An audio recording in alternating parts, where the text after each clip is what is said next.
Bonjour à tous et bienvenue pour cet épisode numéro 156 du Basket Lab, le laboratoire du jeu. Alors, aujourd'hui, nous allons parler de l'évolution du paysage médiatique NBA.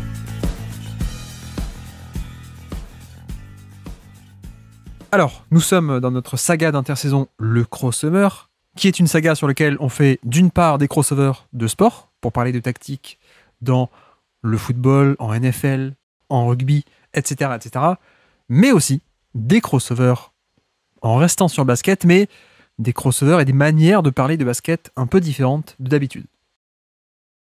Et donc, aujourd'hui, nous sommes dans ce deuxième cas de figure, en effet, c'est-à-dire qu'on ne va pas parler de basket sous l'angle tactique ou sous l'angle du jeu, mais aujourd'hui, on va parler d'un thème très différent d'habitude, qui est celui des médias basket. Et même plus, de l'évolution des médias basket. Et pour ça, nous avons la chance de recevoir sur le podcast quelqu'un que vous connaissez très probablement, puisque c'est Bastien de chez Trash Talk, Bastien Fontagneux bien entendu. Et Bastien vient un peu se livrer et discuter avec nous à la fois de son média, Trash Talk, mais aussi de l'ensemble du paysage NBA. Et donc avec Bastien, vous allez voir, on va parler de notamment la place du jeu dans les médias, qui est un thème très important aussi pour moi, mais de l'évolution même de ce paysage médiatique NBA, français ou anglais, l'évolution du mode de consommation.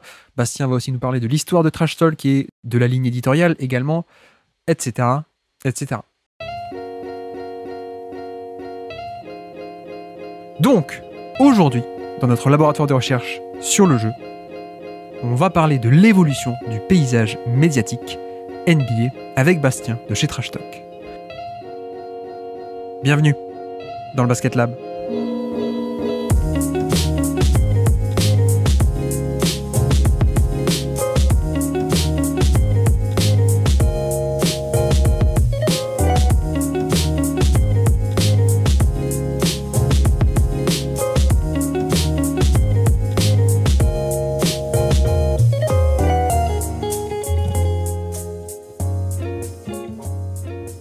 Donc, on se retrouve pour notre saga de crossover de cet été. Avec aujourd'hui, on va pas faire un crossover de sport, on va rester dans le basket, mais avec un guest star aujourd'hui, vous le connaissez tous, c'est Bastien de Trash Talk. Comment ça va, Bastien ? Salut Guillaume, ça va très très bien, merci pour l'invitation. Bah, merci à toi d'avoir accepté cette invitation un peu, quand même pas loufoque, mais, mais un peu particulière, non pas pour parler de jeu, mais parler de ton média, c'est très gentil. Ça va, ça te fait pas trop peur comme sujet? Non, surtout que bon, on peut parler de mon média Trash Talk, ça va, notre média même avec toute l'équipe, mais parler d'autres sujets parce que c'est aussi qu'entre quelques années de tweets et d'échanges ensemble, il n'y a pas de limite au sujet qu'on peut aborder, donc très hâte d'aborder tout plein de choses. Tout à fait. Alors d'habitude là, tu es Bastien, là c'est un peu le moment promo où l'invité il parle de ce qu'il a fait. Là, je vais en profiter pour me présenter moi-même, hein, parce que tout le monde te connaît. Non. Oui, c'est génial. J'adore ce podcast. Je m'appelle Guillaume, je fais le Basket Lab. Non, je plaisante, bien sûr. Bon, Trash Talk, vous connaissez, mais tout de même, il y a pas mal d'actu en ce moment. L'agenda pour la rentrée encore cette année, la Coupe du Monde, les previews 30 previews en 30 jours, le site toute l'année, le Twitch, les allées café, l'addition. Et d'autres gros projets que j'aurais un peu oubliés, qu'est-ce que tu... Je ne parlerai qu'en présence de mon avocat, mais non, plus sérieusement, plein de choses que les gens aiment déjà et plein de choses à venir, des grosses surprises à venir cette année. Il y a des classiques que les gens apprécient, des événements, en plus de se voir sur les internets, mais essayer de se voir de plus en plus physiquement. Et puis c'est une année de Jeux Olympiques, c'est une année de Victor Wembanyama, c'est une année de plein de choses, donc restez connectés comme on dit, ça va être une belle année. Oui, d'ailleurs, bon, c'est déjà passé, hein, c'est pas les projets à venir, mais pas mal de très bons trucs sur cette année 2023, hein, notamment les playoffs au Grand Rex, hein, c'est ça, le méga événement qui a quand même été un sacré événement, justement. Ouais, c'était un joli bordel, à la fois à concevoir, à préparer et à vivre, mais c'était formidable, et d'ailleurs j'invite les gens qui écoutent et qui ont pu vivre ce moment de partager un petit peu ce qu'ils ont vécu, parce que moi à la base c'est pour ça que j'ai lancé tout ça, hein. C'est pas vivre le truc solo dans mon salon, ouais. c'est être quasiment 3000 dans une pièce et exploser quand De'Aaron Fox quasiment égalise chez les Warriors, quoi. C'est pour ça qu'on vit. Oui, effectivement, c'est la communauté NBA qui grandit, justement. Exactement. C'est un peu le sujet du jour. Et ça fait plaisir. Bon, je suis pas non plus hyper ancien, mais même moi, j'ai quand même vu en une dizaine d'années l'évolution. Et c'est vrai qu'on va quand même dans le bon sens. On va en parler. Donc justement, oui, donc cette saga de crossover.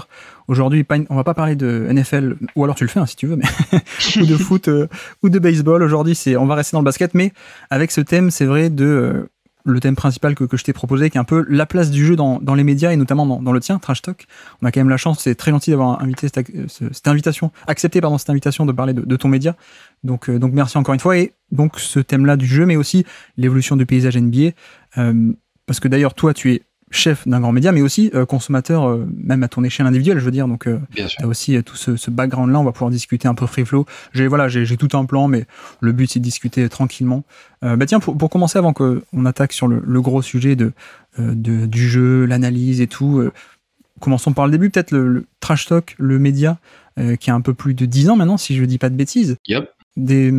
Comment c'est né? Pourquoi c'est né? Comment Trash Talk a vu le jour, finalement? Moi, j'aime le basket et la NBA depuis très longtemps. Je suis né en 90, donc à partir de mes 9-10 ans, j'ai commencé à vraiment voir du basket, jouer à du basket, kiffer la NBA et assez tôt, assez ado, à rester debout la nuit en catimini. Et bon, l'histoire, beaucoup la connaissent. Je devais être prof d'anglais à la base. J'ai fait une année d'Erasmus en Écosse. Et donc, comme tout le monde le sait, en année d'Erasmus, j'étais très studieux et j'ai travaillé très dur. Non, j'ai eu la possibilité d'allier mes études avec le développement juste d'un blog qui s'appelait Defend, Rebound and Run, si les gens ne le savent pas. Et juste pour dire, tu as raconté toute l'histoire complète sur Camino TV notamment, et tu racontes toutes ces anecdotes, donc on renvoie aussi les gens vers cette interview. Pardon. Ouais, bien sûr, mais je te la fais en courte. En gros, voilà, moi je consommais énormément de NBA. Je suis passé, on en reparlera peut-être, par NBA Evolution, Basket Evolution. Je suis passé par les forums, par des sites, par les réseaux sociaux, par plein de trucs. Et il y a un moment où je me suis un peu jeté à l'eau, en fait. J'ai lancé un blog qui ensuite a ouvert ses portes à d'autres gens passionnés et qui avaient envie de contribuer à une magnifique aventure. Donc les gens que beaucoup connaissent aujourd'hui, les Alexandre, Léonce, Julien évidemment qui était là au tout début, David, Giovanni, Ben, Nico, beaucoup de gens qui se sont collés au projet. Et donc conception de la ligne éditoriale, prendre des vagues, des bonnes vagues, des vagues importantes. Vague étant celle aussi que Bein, par exemple, a pris en 2012, puisque ça fait un peu plus de 10 ans, on est copains de promo, oui, comme on aime parfois le dire en rigolant, puisqu'en fait, en 2012-2013, tu te retrouves devant une situation où les réseaux sociaux explosent, Twitter, Facebook est déjà bien implanté, il y a une YouTubeisation aussi de certains contenus et certains types de divertissements et éléments de la société. L'équipe de France commence à avoir des résultats. NBA 2K cartonne sur les consoles. Tu as cette sorte d'alignement un peu des planètes qui fait qu'il fallait être là au bon endroit au bon moment, et donc de prendre toutes ces vagues sur un terrain qui selon moi était très fertile et pas trop utilisé, ou en tout cas pas autant que ce que je projetais et imaginais. Et ben ça a donné naissance à Trash Talk, et depuis ça fait 10 ans et c'est une magnifique aventure, et c'est la plus belle des aventures pour moi. Ouais, ça n'arrête pas de grandir depuis, effectivement. Mais tu notes un élément important qui est effectivement l'arrivée de beIN Sport qui a diffusé beaucoup plus de matchs, et ça, Trash Talk a aussi coïncidé avec ça. Il y avait aussi oui. Vous étiez là pour commenter l'actu, mais les gens aussi pouvaient voir l'actu directement avec beIN, donc ça a dû pas mal aider. Une question aussi que j'avais, c'est que, enfin, t'as l'air d'avoir répondu un tout petit peu, mais à quel point tu l'as vu venir, toi, justement, ce virage un peu réseaux sociaux ou internet? Est-ce qu'à l'époque, il y a 10-11 ans, tu l'as vu venir, tu le voyais, tu le projetais, tu te dis bon, c'est comme ça qu'on va faire un peu notre modèle, ou est-ce que c'est arrivé un peu de manière sur le tas, quoi? Alors, je ne ferai pas une LeBron en disant je l'avais vu venir. Tu vois, comme il aime bien faire, tu sais, parfois nous dire incroyable, je l'ai vu jouer à 8 ans et demi et je savais que ce serait une superstar. Ouais. Non, il y avait des choses que dont j'étais fondamentalement persuadé. Et pour moi, on n'en faisait pas assez globalement sur la NBA en France. Il y avait des gens formidables et dont on a l'occasion de reparler, qui faisaient déjà un gros travail. Notamment les copains Théophile et Shai, notamment Mamou sur Basket Session et Rivers, qui était déjà là très tôt avec un magazine formidable, Rivers. Il y avait évidemment Fabrice Auclair et Dimitri et toute l'équipe de Basket USA, le forum de Basket USA qui était aussi très très fondamental et important. Il y avait des forums comme Basket Evolution, et déjà je pense à l'époque Basket Info, enfin il y avait des gens qui étaient dans les magazines 5 majeurs et tout ça, donc plusieurs personnes poser déjà les pavés, sans parler de, tu vois, de Xavier Vaution ou de Jacques Monclar ou de Georges Eddy ou de toutes ces personnes qui bêchaient en fait et qui essayaient de poser. Mais je trouve que c'est facile à dire quand t'as 22 ans, mais ça manquait de stratégie sur des terrains qui étaient inexploités. Ouais. Pour moi, il n'y avait pas de couverture nocturne. C'était un running gag pour moi entre potes, quoi. C'était que si tu voulais suivre un peu le basket, il y a 11 ans, fallait être là entre 6h du mat et 23h. Et pour moi, ça n'avait aucun sens. Ouais. Ouais. Je comprenais pas. J'étais déjà un peu junkie à mater des matchs jusqu'à 7h du mat, mais pour moi, ça n'avait pas de sens parce que j'arrêtais pas de répéter à mes potes, je refuse de bosser dans un média de foot et de dormir le week-end, tu vois. Pour moi, où je bosse dans un média de fashion et je pionce pendant la Fashion Week où je suis absent. Pour moi, ça n'avait pas de sens. Alors ça signifiait des sacrifices à venir, mais je projetais quand même que il y avait Code Jordan sur du gaming 2K et Briscoe qui faisait du freestyle. Mais il n'y avait pas de talk basket. Et moi, ça me semblait aberrant que personne se jette dessus. Il n'y avait pas de gens qui tweetaient la nuit. Ou très peu. On était quelques-uns, salut Anti-Basket-X et d'autres qui étaient déjà là à l'époque et qui pouvaient errer, mais on était une secte, quoi, tu vois. Et donc pour moi, j'ai l'impression que, étant aussi amoureux de ce sport, je trouvais que ça manquait d'événements, je trouvais que ça manquait de livres, je trouvais que ça manquait de live, je trouve que ça manquait de beaucoup de choses. Et donc, je peux pas dire, c'est impossible pour moi de te dire, ouais, si, t'inquiète, il y a 10 ans, j'ai imaginé qu'on serait 3000 dans une salle, standing ovation pour ma daronne, ce qui s'est littéralement passé il y a 2 mois, tu vois. Ouais. Parce que c'était son anniversaire et que c'était génial de voir des gens qui jouaient le jeu en disant que c'était elle la vraie MVP. Donc jamais je peux te dire ça, c'est impossible. Je peux pas te dire que j'avais prévu de croiser et de parler avec Kobe, avec LeBron, avec toutes ces légendes, Abdul-Jabbar, etc. Mais oui, en 2012, pour moi, no disrespect, mais le basket en France, la couverture globale du basket en France, il y avait quelques personnes qui étaient posées sur des plages, mais pour moi c'était une île déserte. Il y avait tout à faire.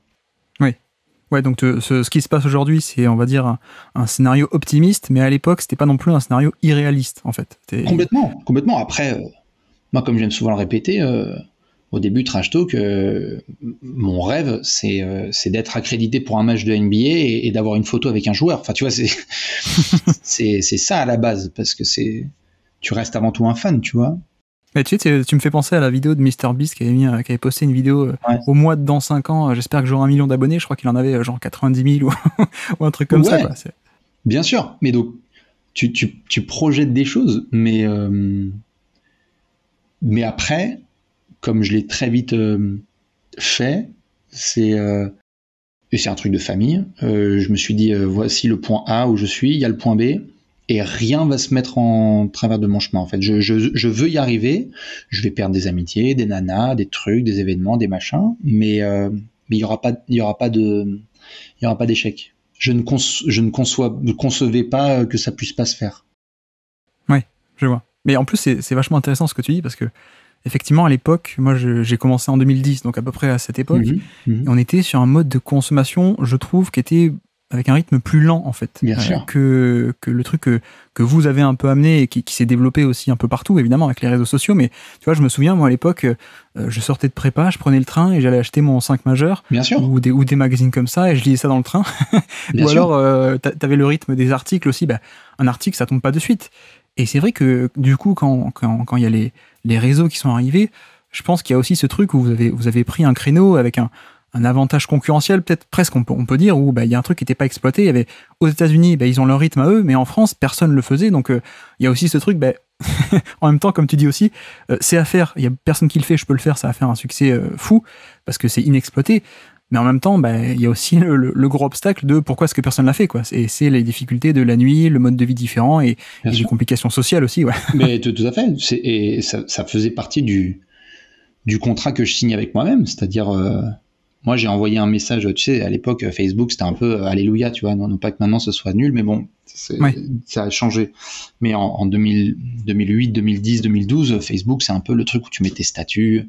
C'est hyper important si tu as mis une relationship with. Enfin, tu vois, c'est compliqué.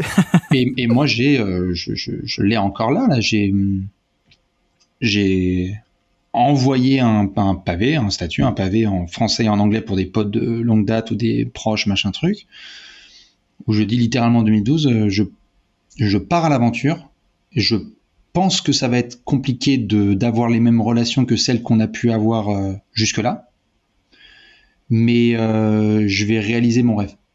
Et mot pour mot, hein. Et je leur dis une connerie, je crois, à la fin, genre on fêtera tout ça dans 10 ans sur un penthouse à New York. Bon, on y est encore loin, hein. Mais pas si loin que ça, hein. Mais bon, tu sais, New York, Cergy, Pontoise, tout ça, c'est pas non plus. Ouais.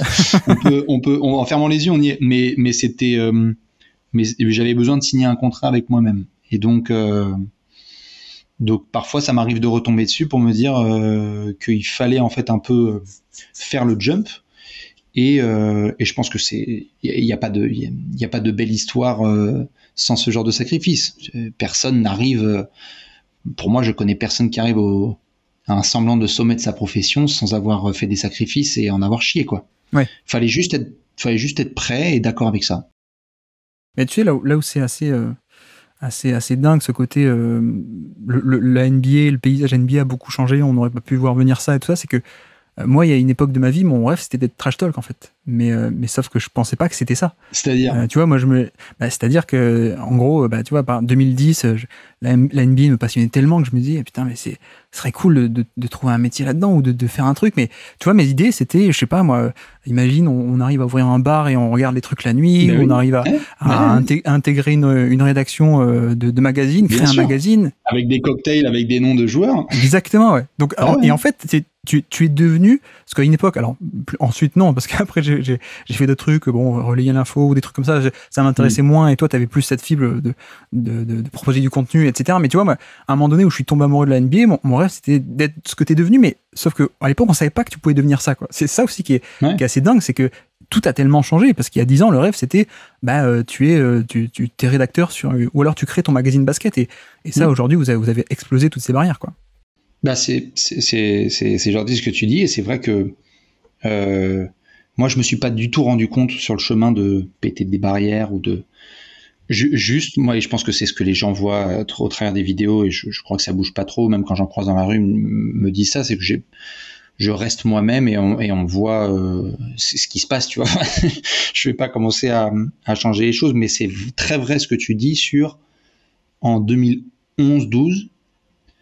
C'est très difficile d'imaginer jusqu'où tu peux aller et ce que tu peux faire, autre que faire, pour moi, hein, c'était faire une école de journalisme et rentrer dans un grand média de sport pour devenir journaliste sportif. Mais c'était d'ailleurs, et moi je crois, je sais pas si je l'ai dit sur interview avec les frérots de Camino, mais Trash Talk à la base c'est aussi un énorme no disrespect, hein, je vous aime beaucoup, mais c'est un énorme majeur aux écoles de journalisme.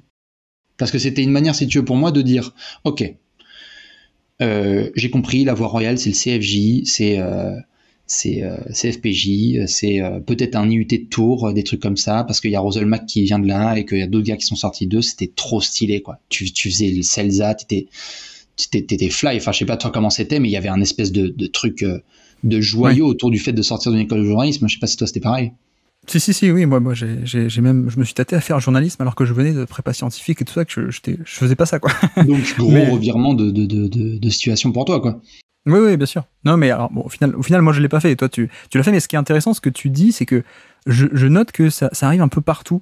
ce côté, en fait, le contenu et les gros médias aujourd'hui naissent un peu du monde amateur. Je sais pas si tu vois ce que je veux dire, mais il y a 10 ans, ça aurait été le format télé ou des grandes institutions comme ça.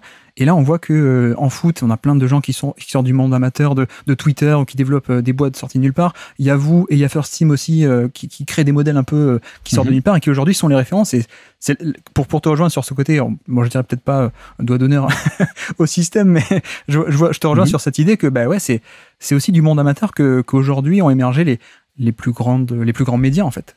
Bah, si les plus belles histoires de basketteurs qui arrivent en NBA viennent de gens qui sont tout en bas de la société, sont en défavorabilité totale et utilisent ce truc comme élément moteur pour y arriver, pourquoi est-ce qu'on ne pourrait pas l'appliquer aux autres éléments de notre vie, tu vois? Moi, je pensais très tôt comme ça. C'est aussi un truc d'éducation et de famille. Donc, on est tous un peu entêtés. Et donc, quand on se met un truc en tête, bah, on va jusqu'au bout, quitte à se saloper soi-même, quoi, tu vois. Et je pense que si tu regardes des exemples classiques j'en sais rien, moi, de The Rock, qui dit, alors c'est con, hein, c'est à l'autre bout du monde, hein, The Rock, UFC acteur, mais le mec, à la base, il devait faire du foot américain et il avait comme rêve d'être acteur, il est arrivé jusqu'au bout de son putain de truc. Alors la route est particulière, mais il a réussi. Et des exemples comme ça, il y en a beaucoup, et je crois que c'est un langage qui est universel. C'est pas quelque chose qui se limite au sport. Oui. Et d'ailleurs, si je peux te poser une question par rapport à ça, ou quand tu as créé tout ça et quand tu l'as développé, c'était quoi un peu tes inspirations du coup en termes de médias, en termes de figures? Est-ce que tu avais des gens ou des modèles d'émissions ou de ton à qui tu voulais ressembler, ou est-ce que tu as vraiment créé ton truc un peu vraiment à toi, quoi? Grantland. Ouais. Grantland, c'était merveilleux parce que, donc pour ceux qui l'ont, toi tu l'as, hein, je pense. Oui. Bill Simmons, toute la clique, il y avait même Zach Lowe qui a fait ses débuts là-bas. Enfin, je veux dire, c'était un espèce de hub de talent couillu. C'était moi, mes influences, c'est des je t'emmerde. Donc c'est le Canard enchaîné, c'est Technic Art, c'est des trucs que j'ai eu soit dans mes chiottes, soit dans ma chambre à lire, qui sont pas dans le conventionnel. Ouais. Et donc à partir du moment où pour moi t'es quelqu'un qui sort un peu du lot et qui affirme torse bombé quelque chose, mais pas en mode Patrick Beverley, je sais pas ce que je fais, hein, vraiment avec passion, expertise, envie de recherche, savoir, etc. Moi ça m'inspirait. Ça m'inspirait de voir de plus en plus d'émissions de télé où en fait il y avait des intervenants qui n'étaient pas forcément des anciens joueurs professionnels, mais qui étaient tellement bons dans leur analyse et dans leur truc que ça devenait des personnalités réelles, en fait. Et donc c'est ce qui s'est passé avec Bill Simmons, c'est ce qui s'est passé avec d'autres personnes à droite à gauche. Et pour moi, il y a du Grantland, il y a du ESPN, parce que j'ai aussi grandi avec Stephen A. Smith, et donc j'ai grandi avec d'autres choses. Il y a beaucoup d'influences, mais je crois que, comme je viens de te dire là, tout ce qui est un peu à l'époque Canard enchaîné, Technic Art, je sais pas qui y a d'autres comme ça, je sais pas si tu peux m'aider, des trucs comme ça un peu corrosifs, mais un peu bon, on est sur ce domaine-là, mais on est un petit peu c'est un peu le bouffon de la cour, mais plus, tu vois. Ouais. 50 minutes inside. Exactement. Vendredi, tout est permis. Ouais. Non, mais tu vois, il y a souvent dans beaucoup de domaines, il y a une forme de, je peux pas dire de caillerie par rapport à la bande, tu vois, mais il y en a un qui sort un peu du lot et qui va amuser la cour, quoi, en fait, parce que la vie est un peu monotone et que se lever et travailler et juste bouffer, baiser et dormir, c'est un peu régulier et monotone. Donc est-ce que quelqu'un peut secouer un peu et taper dans la fourmilière? Ça moi j'aimais bien tout le monde en parle. Oui. Tu vois. Et il y a j'aimais bien, je sais pas, pareil, première, j'aimais bien comédie, tu vois, la grosse émission. Ouais. Je sais pas si t'en souviens, avec Olivier Cade. Mmh. tout ce qui sort un petit peu du quotidien et animé avec passion. Grantland, on rappelle, hein, pour ceux qui n'ont pas connu, parce que mine de rien, ça commence à être vieux maintenant, vu qu'on est vieux. Mais c'était donc c'est Bill Simmons, en gros, c'est vrai que lui aussi a un peu des ressemblances de parcours, hein, si je puis dire, parce que lui était aussi un blogueur à l'époque, blogueur fou qui écrivait des tonnes d'articles et tout, qui s'est fait repérer par ESPN. Et un jour, ESPN lui a un peu donné l'autorisation de faire son blog, un peu séparé, mais qui était tout de même toujours sur ESPN. Et effectivement, il y a eu un ton qui était assez différent d'habitude, de juste je vais à l'usine en parlant de sport, voilà, de cette manière, tel point et tout.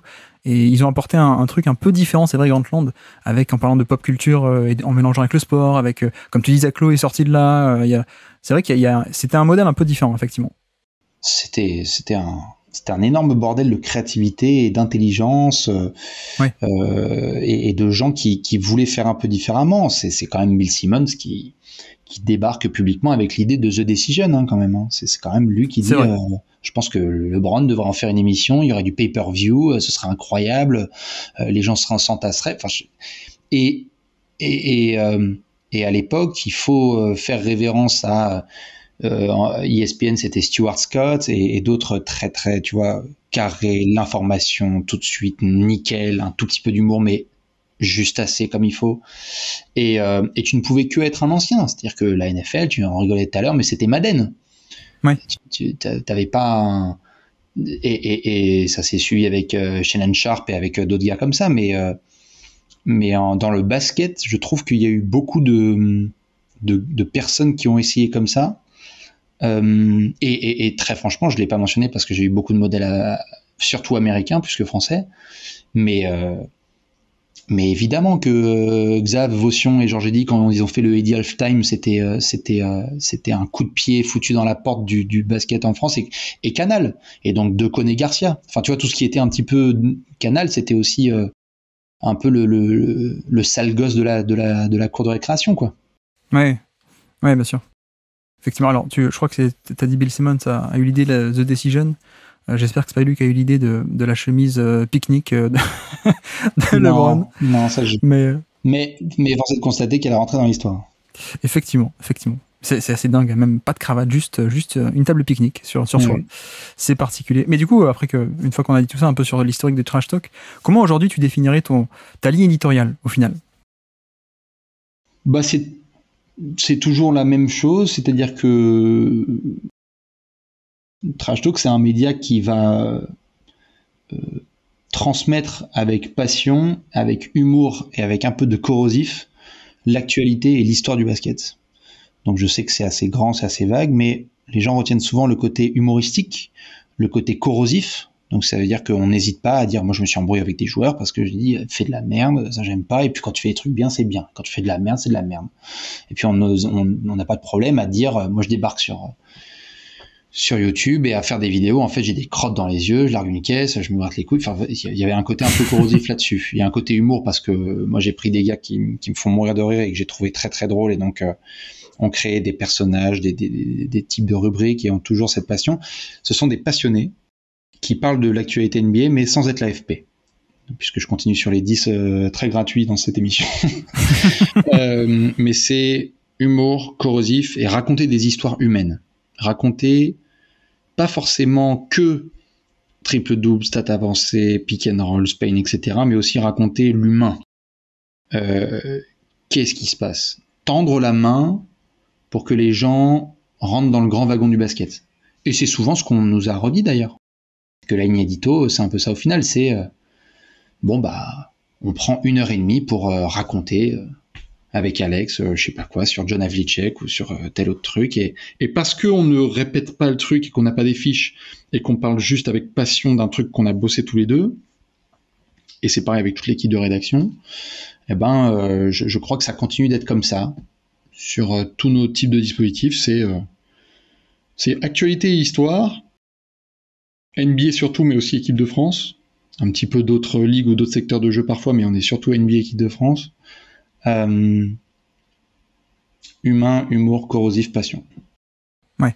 Donc le ton est assez important dans ce côté-là. C'est pas juste un média média d'actu ou un média qui Non. va raconter assez sobrement.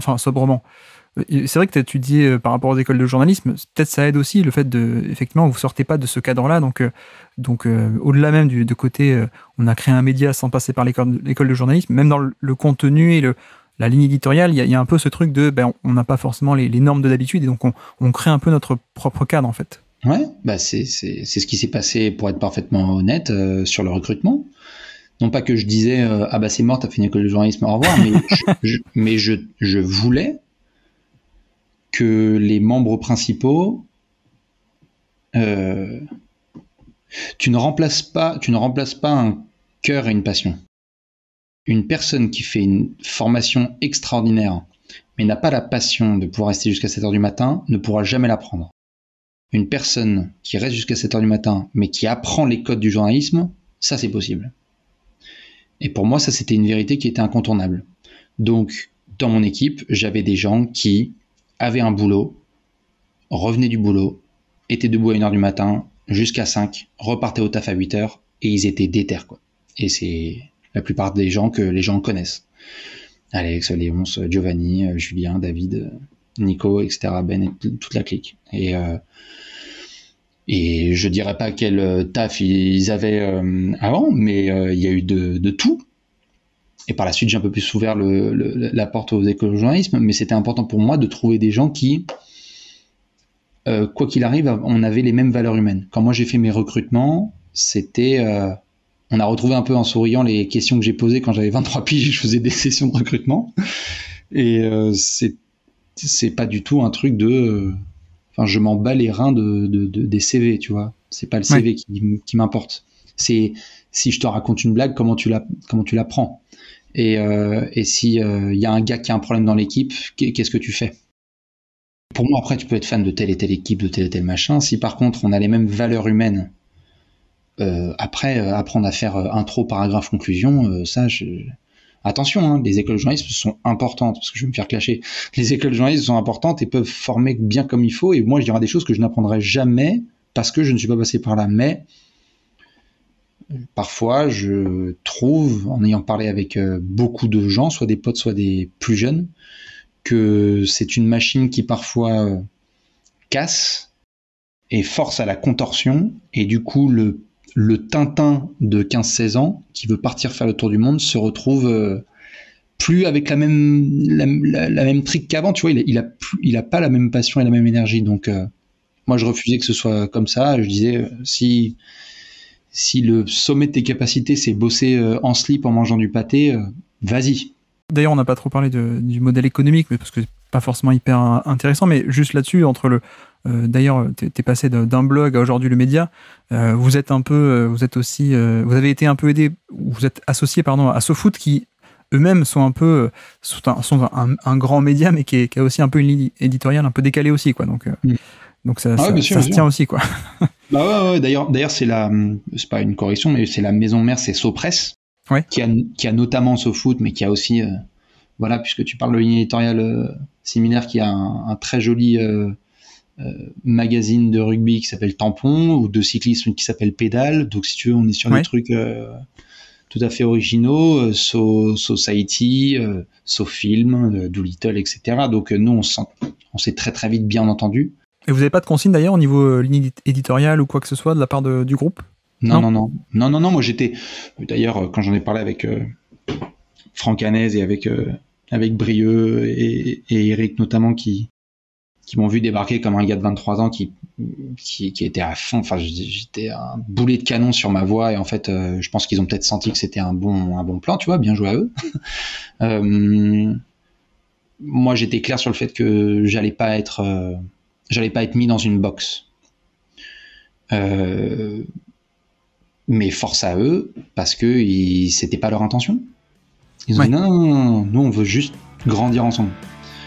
Donc on peut t'aider, tu peux nous aider. Et si t'as besoin de ces conditions pour être tranquille, on va les respecter, qu'on va pas te faire chier.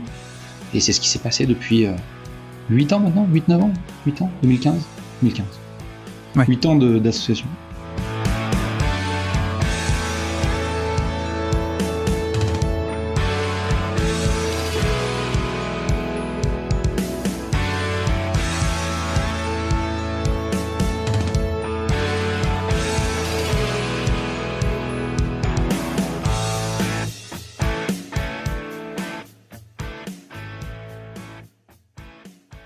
Bon, alors maintenant qu'on a un peu défini cette ligne éditoriale et qu'on a un peu fait l'historique, justement, si on enchaîne un peu plus sur ce côté ligne éditoriale et contenu proposé, c'est vrai qu'il y avait ce thème de la place du jeu que tu accordes et que vous accordez dans votre média. Et par le côté jeu, j'entends un peu ce côté analyse poussée, plus ou moins d'ailleurs poussée, juste parler de tactique ou de scouting ou de chiffres qui va au-delà de simplement la brève de un tel est blessé, un tel fait ça. Donc sur ce côté-là, un peu analyse, on va dire, mais qui a un sens très très large. Quelle est un peu la place que toi tu souhaites donner à l'analyse par rapport à être simplement un site d'actu et de là il y a tel box score et telle victoire des Spurs de la nuit dernière, quoi. C'est une très bonne question et j'avais hâte d'en discuter avec toi parce que c'est le débat qui dure depuis des années, hein, notamment sur comment faire et peut-on allier les choses. Je trouve qu'il faut savoir où placer le curseur et nous, vu qu'on est des passionnés de basket, moi je sais que je veux pas non plus être sur du full putaclic ou full AFP, tu vois. Ouais. Donc il fallait trouver un juste milieu. Quand t'es passionné de basket, et c'est ton cas, je pense que t'es intéressé par ce qui se passe. T'as pas juste envie de raconter, comme tu l'as dit, point, rebond, passe, score final, merci, au revoir. T'as besoin tu vis des trucs, en fait, déjà en tant que fan de basket, et quand tu les vis en tant que fan de basket et à analyser le truc, tu remarques au sein d'un match, ça c'était un élément important. Ça là, il s'est passé un truc à ce moment-là là, qui a tout fait basculer. Et on peut pousser la chose en disant voici ce qui s'est passé stratégiquement, comme tu le fais toi si bien, ralenti, zoom, explication, vulgarisation. Moi je voulais faire de la vulgarisation, mais je voulais tendre la main déjà à ceux qui se tapent les matchs la nuit, et tendre la main à ceux qui veulent mater des matchs la nuit ou juste qui sont passionnés de basket, et qui voulaient savoir réellement ce qui s'était passé. Parce que quand tu as un match, il y a des matchs, t'en connais comme moi, tu regardes la feuille le lendemain, et en fait, tu te dis, bon, voilà, je sais pas, LeBron, il est à 30 points, il a été bon, mais en fait, c'était pas ça l'élément.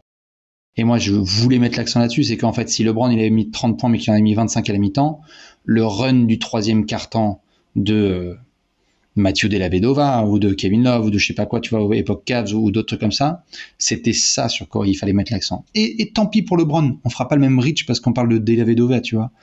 Mais c'est vraiment ça qui s'est passé. Et donc, nous, ça nous a toujours tenu à cœur au maximum, du mieux qu'on peut, de donner une forte place au jeu.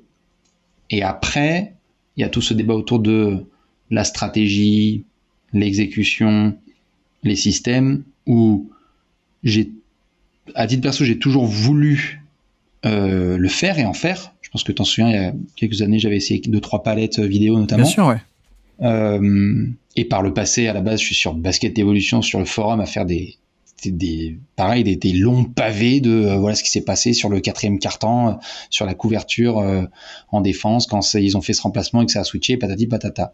Mais il y a aussi une réalité de à qui tu parles, tu vois. C'est encore une fois un jeu de curseur, mais tu ne peux pas pour moi te dire je vais développer le basket en France et je vais accorder 70% de mon temps à du système et à la stratégie. Ah bah oui. Ce n'est pas possible. C'est comme des gens parfois qui me disent bouh, on aimerait bien le basket un peu plus à la télé, et une fois que M6 diffuse, ils disent bouh, les commentaires sont pas bons. Ouais, mais il faut qu'on soit plus intelligent que ça, tu vois. Faut qu'on comprenne tout le truc. Et donc je sais pas ce que t'en penses toi, parce que c'est notamment un des trucs sur lesquels t'es le meilleur là-dessus, mais c'est comment à la fois s'adresser à beaucoup de monde, mais sans s'enfermer dans une case stratégico-tactico barbante un peu.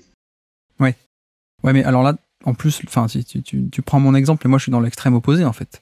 Je parlais pas forcément de ce niveau-là d'analyse, même tu vois, c'est ce que vous faites dans vos apéros, c'est qu'il y a quand même un niveau de c'est pas juste, on dit bah lui il a fait 30 points, lui cette saison il est bon ou il est pas bon, ça s'arrête pas là quoi. Vous avez quand même une certaine notion d'essayer d'expliquer des choses, d'essayer aussi de vulgariser, mais tu parlais de curseur, c'est exactement ça aussi, c'est toute la posture toujours de bon, on a un grand média, on a un très grand média même, on va être écouté sans doute par des gens, par plein de gens différents. Ben voilà, je suppose, je sais pas, tu me dis, mais on a envie de proposer un apéro où certes, on va quand même essayer d'expliquer que bah oui, bah, pourquoi est-ce que le coach est bon ou il est pas bon. On va quand même donner des éléments d'analyse et pas juste regarder le bilan de victoire. On va dire bah, pourquoi tel joueur ça marche, pourquoi tel trade a pas marché. Voilà, vous apportez aussi ce niveau-là. Mais je suppose qu'il y a aussi ce truc de, on veut pas faire trop superflu, mais on n'a pas envie non plus que des gens qui attendent un peu plus, ils soient un peu déçus. Donc je trouve que c'est un truc assez compliqué à gérer. Enfin, je sais pas c'est hyper dur. Comment vous le faites quoi. C'est hyper dur. Et la réponse à ça, parce que souvent j'en ai discuté avec l'équipe de rédaction, c'est que ce sera jamais parfait. Ça n'existe pas.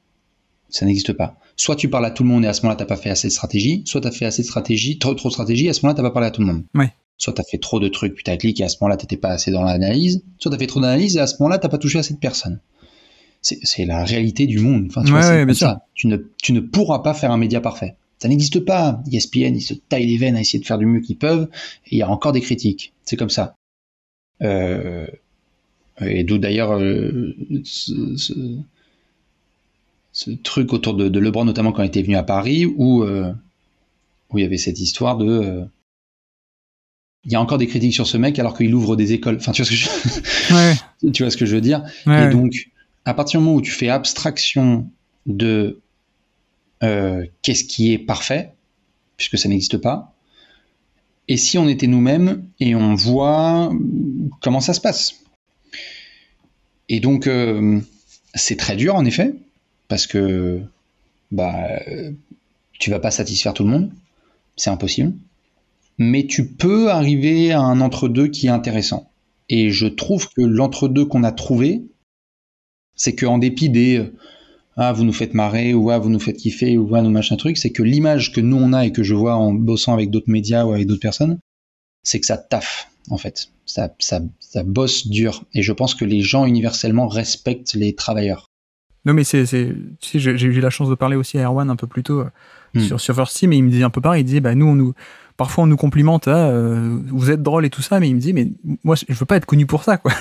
Et c'est pas que ça, nous on aime bien parler de basket pour de vrai aussi, et de dire lui pourquoi est-ce qu'il est bon, pourquoi est-ce qu'il est pas bon, qu'est-ce qui s'est passé, et on veut pas laisser trop de monde sur le côté où être juste les rigolos quoi. Donc il y a ce côté aussi où parfois vous arrivez avec Alex, il a son petit carnet de notes, etc. Vous avez fait d'ailleurs une vidéo cette année sur pourquoi l'explosion offensive, etc. Mais même je trouve que il y a ce côté où tu as envie aussi, sans doute, de parler à tout le monde, mais d'essayer de prendre un peu par la main les nouveaux et de leur proposer un peu plus que juste le débat qu'ils peuvent avoir entre potes, quoi. Ouais. En fait, t'es obligé. Pour une vidéo de pourquoi ça défend moins, entre guillemets, ou faut-il supprimer le passage en force, ou 50 minutes sur les Hornets, no disrespect sur les Hornets, mais on va faire une preview de 50 minutes sur les Hornets, tu vois. Enfin, ce qui peut pour certains représenter du vent, no disrespect envers eux, mais tu vois, nous on fait les 30 premiers 30 jours parce que j'adore les 30 franchises et que ça me fait kiffer d'en parler, mais tu parles à tout le monde. Donc il y a aussi ces fans-là qui ont envie qu'on parle à eux et qu'on se soit autant intéressé à leur équipe qu'à d'autres. Mais si tu veux grandir, si tu veux nourrir des gens, si moi je veux avoir des gens qui sont... pas dans mon équipe, salariés, qui ont une vie à vivre, je peux vous jurer que ça n'existe pas de vivre de palette, en fait, tactique. Et il faut juste trouver le bon curseur. C'est ce que certains ont voulu critiquer en Bleacher Report, par exemple. Tu vois, autre exemple de média qui a pu avoir son influence. Grantland s'est effondré parce qu'ils ont trop... Et Bill Simmons et compagnie l'ont reconnu parce qu'ils ont été trop. Quel est le meilleur film entre Coach Carter et machin truc ou Deep Dive dans cette scène tournée avec Shaq et Penny dans Blue Chips. Ok, c'est formidable éditorialement, c'est génial, mais je peux vous garantir que c'est pas avec ça que vous nourrissez des gens. Donc, faut trouver ce juste équilibre entre. On va parler des Rockets, on va parler des Hornets, on va mettre en avant, là, je sais pas moi. Bryce McGowens, tu vois, chez les Hornets, parce que j'ai bien kiffé sa Summer League, et ça va intéresser personne. Et en même temps, je vais reprendre la quote de Stephen Curry qui dit que c'est le meilleur meneur de tous les temps, parce que tu vois, du coup, c'est un équilibre. Oui, bien sûr. Non, mais je pense qu'il y a aussi un peu, tu commences à en parler, mais il y a un peu un fantasme chez un peu la niche tactique de dire il faut parler de jeu, oui. Il faut le faire beaucoup, etc. Mais comme tu dis, en fait, d'ailleurs, toi en tant que grand chef d'un média, tu nous dis ça aussi, c'est que notamment il y a des impératifs d'audience et de motivation où tu proposes de l'analyse, et je pense que vous êtes à un niveau pas du tout, vous êtes à un niveau médian, quoi. Tu t'es pas du tout dans du superflu, mais en même temps tu peux pas te permettre de faire trop non plus. C'est aussi ça que tu nous expliques, quoi. Ouais, bien sûr. Et je vais être très honnête, mais c'est pas ce que si j'avais une baguette magique, c'est pas forcément ce que j'aimerais faire. Comment dire ? J'adore tout ce que je fais, mon quotidien, c'est formidable, j'adore ce projet, j'adore les personnes avec qui je travaille et toutes les choses qu'on a pu faire et qu'on va faire. Mais si j'avais une baguette magique, mais j'adorerais, moi, que les gens ils soient avec moi à 4h30 du mat à faire autant de reach parce que Trendon Watford, il a fait un mois de mars incroyable. J'adorerais, parce que moi, du coup, ça devient, mais comme toi, quand on discute sur Twitter, t'as des coups de cœur comme ça, t'as des gars qui sortent un petit peu de nulle part, où tu vois, quand tu fais un jeu comme la dernière fois avec devinez qui est qui, avec James Young et je sais plus qui j'ai vu croiser là, ouais. Parce que ça a été encore pour Bunk McNulty, j'imagine, ce genre de réponse. Mais tu vois, ces trucs-là, moi j'adorerais, mais croire que ce que je fais c'est absolument tout ce que j'adore par-dessus tout, non, c'est juste le bon équilibre entre ce que t'aimes faire et la réalité que la société et que le monde et la vie t'imposent, tu vois. Ouais. C'est une fois que tu comprends ça que tu t'ajustes mieux, je trouve. Je pense qu'il y a ce côté impératif, audience ou financier, ou je sais pas comment tu le dis, où effectivement, en fait, s'il y avait des médias de niche tactique qui pouvaient exister, ils existeraient, en fait. Je pense. Hein. Bah oui. Mais évidemment. C'est juste que la cible n'est peut-être pas assez grande. Donc il y a ce côté-là, mais même, je te pose la question, même au-delà de ces impératifs, on va dire, c'est peut-être pas non plus l'envie de toi et de ta ligne éditoriale et de vous dans votre média. Il y a aussi ce truc de raconter aussi des histoires sans forcément parler de qu'est-ce qui se passe tactiquement sur le terrain ou de stats très poussées. Il y a peut-être aussi ce truc de ça reste aussi un objet d'entertainment finalement, la NBA, quoi. Ouais, tout à fait. Il y a de ça, et il y a aussi quand je te parlais tout à l'heure d'accepter de refuser la perfection parce qu'elle n'existe pas. Moi, un des plus grands héritages, avec des guillemets, des grosses guillemets, que je peux avoir, c'est quand il y a des personnes que je croise et qui me disent depuis qu'on connaît votre projet et ce que tu fais, j'ai envie de vivre de ma passion et j'ai envie de me lancer dans le basket et de trouver mon truc, etc., etc. Tu vois. Pourquoi c'est un vrai cadeau ? Parce que regarde par exemple les frérots d'envergure sur les NCAA, ouais, qui font un taf formidable tout au long de l'année depuis des années. Je vais pas débarquer sur un créneau pour débarquer sur un créneau. Et ils ne vont pas débarquer sur un créneau qui n'est pas, entre guillemets, le leur. C'est-à-dire, il y en a plein, par exemple, qui me disaient « Pourquoi vous vous foutez pas sur le basket français ?» Mais parce que j'ai pas envie de me foutre de la gueule de mon audience. Je vais pas m'intéresser à un truc dont je parle peu ou que je regarde peu, tu vois, juste pour faire des clics. Ça n'a pas de sens. Donc, si nous, on est très bon à un truc, ça veut dire qu'il y en a d'autres qui vont être très très bons sur la NCAA, il y en a qui vont être très très bons sur le basket européen, il y en a qui vont être très très bons sur du tactique. Et breaking news, personne ne peut être capable de combiner tout ça. Cela n'existe pas. Oui. Oui. Mais il faut accepter cette réalité, parce que comme tu l'as dit, je sais plus quel était le terme que tu as utilisé, c'était un peu un fantasme ou une utopie. Il faut quitter un petit peu ce fantasme, selon moi, mais on pourrait tout faire à la fois. Non, ça n'existe pas. Tu peux essayer de trouver le bon curseur et le placer où tu peux, mais faut aussi accepter qu'il y a des gens qui sont très très bons dans ce qu'ils font et que toi tu seras pas aussi bon dedans, et que c'est formidable que le gâteau grossisse. Moi j'adore voir des nouveaux comptes français qui se lancent, ou des nouveaux médias avec des nouvelles manières de faire. Moi j'ai déjà hâte, tu vois, d'un gars là qui écoute ce podcast et qui a peut-être 14 ans et qui fera son propre trash talk dans 5-6 ans. C'est formidable, oui. Parce qu'on fait grossir le gâteau, tu vois, et il va reprendre certaines de de nos idées et de mes idées, il va les faire encore mieux. Et il va apporter encore plus.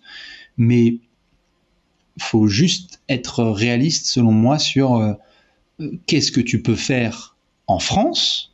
C'est important de le rappeler, en France, sur le basket, pour en vivre, sachant que tu as une tête, 2 jambes, 2 bras, 24 heures dans une journée, 7 jours par semaine et 365 jours par an. À partir du moment où tu as ça, plus les contraintes de décalage horaire, hein.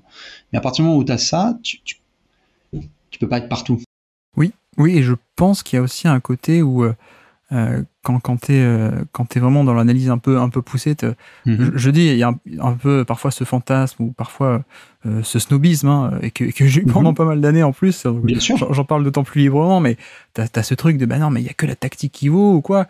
Et en fait non, je pense qu'il faut aussi se rendre compte qu'il y a, enfin comment dire, la NBA a ce double truc pour moi d'un côté, c'est un produit d'entertainment. Oui. Qui fait rêver des gens et qui est là aussi pour raconter des histoires et pour casser ce genre de vecteur en fait. Et de l'autre côté, c'est vrai que bah oui, c'est aussi le basket en soi un vrai objet d'étude également qui peut mériter une approche scientifique ou voilà, en termes de théorie des jeux, de prise de décision, tout ce qui est mathématiques, etc. Mais je pense qu'il faut pas se tromper aussi sur le fait que il faut essayer de concilier les deux. Et je pense que ceux qui réussissent de toute façon, c'est ceux qui arrivent à concilier les deux.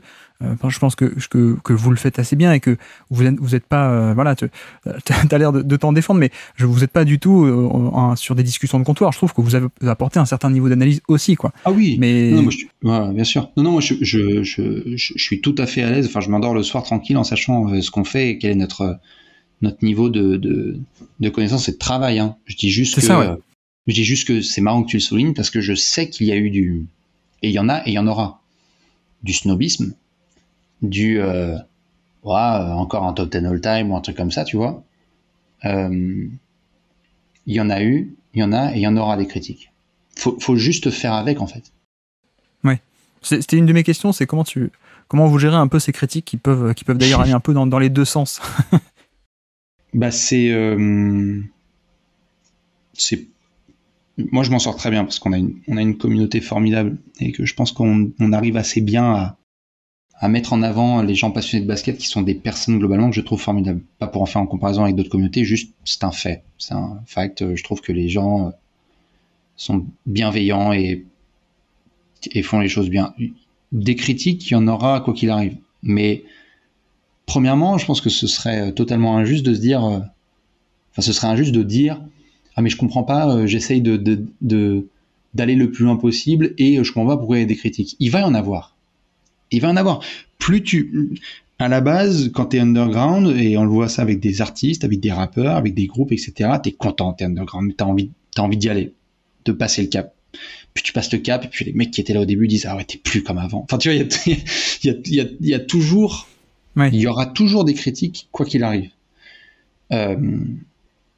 Dans une année 2023 et bientôt 2024 où la santé mentale a été mise plus en avant que je trouve jamais auparavant, tu vois. Enfin, je veux dire, c'est de plus en plus vulgarisé, sensibilisé. Moi, je vois qu'il y a des gens qui parfois sont étonnés que j'envoie des messages « J'espère que vous allez bien, prenez soin de vous, etc. » Tu sais, comme je peux le faire parfois sur les réseaux. Parce que c'est juste important de remettre du positif dans tout ce qu'on vit et dans tout ce qu'on fait. Les critiques, il y en aura, il va continuer à en avoir, faut juste les accepter en fait. Et donc, je pensais pas faire un shout-out à Cat Williams, l'humoriste en plein milieu de ce podcast, mais il a sorti une phrase que j'ai trouvée très vraie et que j'ai embarquée avec moi, tu me parlais notamment d'inspiration, où il disait pour moi, si j'ai 20 haters en mars, il faut que j'en ai 40 en juin. Ouais. Et c'est une approche très particulière, mais c'est une manière de dire genre, il y en aura, mais s'ils parlent, c'est leur réflexion de leur propre insécurité, tu vois ce que je veux dire, c'est leur propre truc. C'est eux qui ont besoin de régler les trucs. Mais s'ils parlent de moi, je suis très content de payer le loyer dans les HLM que je pose dans leur tête, tu vois, enfin, ça me va. Ce qu'il faut juste, et je pense que les gens n'ont pas forcément conscience de ça, parce que j'en parle parfois avec des gens qui sont dans le milieu, qui ont des gros comptes, c'est de se rendre compte de la méchanceté gratuite parfois qui peut exister et donc avoir un certain recul. Oui. Il faut juste parfois faire un peu un nettoyage et se rappeler que que c'est pas personnel quand on te traite de fils de pute. Oui, c'est vrai. C'est un peu le Twitter, enfin de X, pardon, parce que maintenant il faut l'appeler comme ça. Ouais. Mais non, mais c'est tout le truc de savoir gérer ce curseur en fait. Et comme tu dis, je pense que il y a aussi des contraintes assez concrètes, et tu peux pas te permettre d'aller dans trop du trop du détaillé, pour parler au grand public, parce qu'en fait le grand public ne t'écoutera pas forcément. Donc il y a ce côté-là. Je te rassure qu'il y a aussi d'autres critiques de l'autre côté. Bien sûr.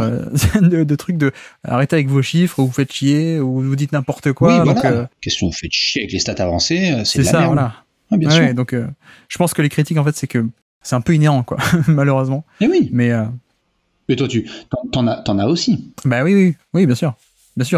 Et je posais la question à Erwan de First Team, il me disait que lui aussi, il en a. Bah, bien sûr. C'est évident, c'est évident. Sûr. Il y en a, mais comme je t'ai dit, il y en aura. Moi, c'est vraiment, ça en revient à l'exemple de LeBron à Paris, quoi. Où moi, je me suis dit, attends, mais ce gars, contre tout, sans connaître son daron, à ouvrir des écoles, à proposer des. Enfin, je veux dire, le mec fait des trucs monumentaux, et il y en a qui se réveillent avec le désir de le haïr, quoi. Tu vois. Donc, à partir du moment où t'en es là, ça sert à rien de se focaliser sur les personnes qui vont critiquer. Moi, parfois, j'aime bien en prendre un ou deux pour dire alors vas-y, explique-moi et détaille-moi, comme ça, peut-être que je vais essayer d'un peu mieux comprendre.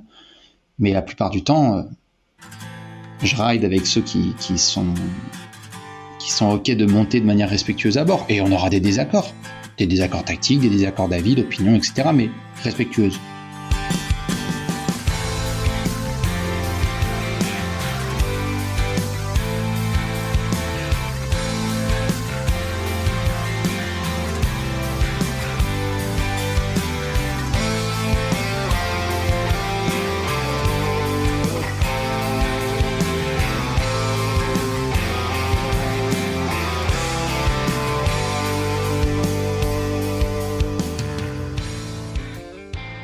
Et du coup, un peu, une fois qu'on a un peu parlé de ça, au niveau de la ligne éditoriale, si on essaie d'élargir un peu plus sur, non pas que Trash Talk, mais sur le paysage médiatique NBA depuis et son évolution, on va dire, puisque toi, tu as pu nous parler de ton média, mais tu es aussi, comme je disais tout à l'heure, aussi consommateur d'autres médias, évidemment, tu nous l'as dit. Comment tu juges un peu cette évolution depuis on va dire, 10-15 ans de ce fameux paysage médiatique à la fois US et français?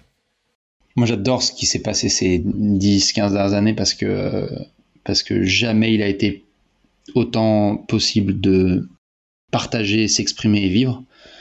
Donc, il y a des trucs que tu vis. On a tous vécu la free agency avec Emoji Paul Pierce, DeAndre Jordan qui bloque la porte. C'est des trucs comme ça. Je sais pas si t'en souviens, tu sais, quand il y avait l'affaire DeAndre Jordan avec Blake Griffin et tout. Des gars qui partent au charbon. On a vécu Eric Bledsoe, I don't wanna be here. On a vécu des trucs pour moi qui sont extraordinaires et qui étaient inenvisageables par le passé. Donc j'adore le fait que les gens aient autant de liberté d'expression, de partage, même avec les aspects négatifs. Moi, j'apprécie énormément ça parce que qu'est-ce que c'était sombre dans les années 2000, quoi, tu vois. Je veux dire, c'était chaud. C'était chaud de vivre des matchs de NBA la nuit, tu vois. T'étais seul sur un logiciel chinois, gars. on était sur PP Stream à essayer d'avoir des trucs parce que la Chine avec Yao Ming avait récupéré tous les droits. Je sais pas si t'avais vécu ça aussi. Ouais, sur Sopcast aussi, moi j'avais. Sopcast, incroyable, putain, mais quel name drop. Sopcast, PP Stream et je sais plus qui, mais bon, t'étais sur CCTV toi aussi. CCTV 1, 2, 3, 4, etc.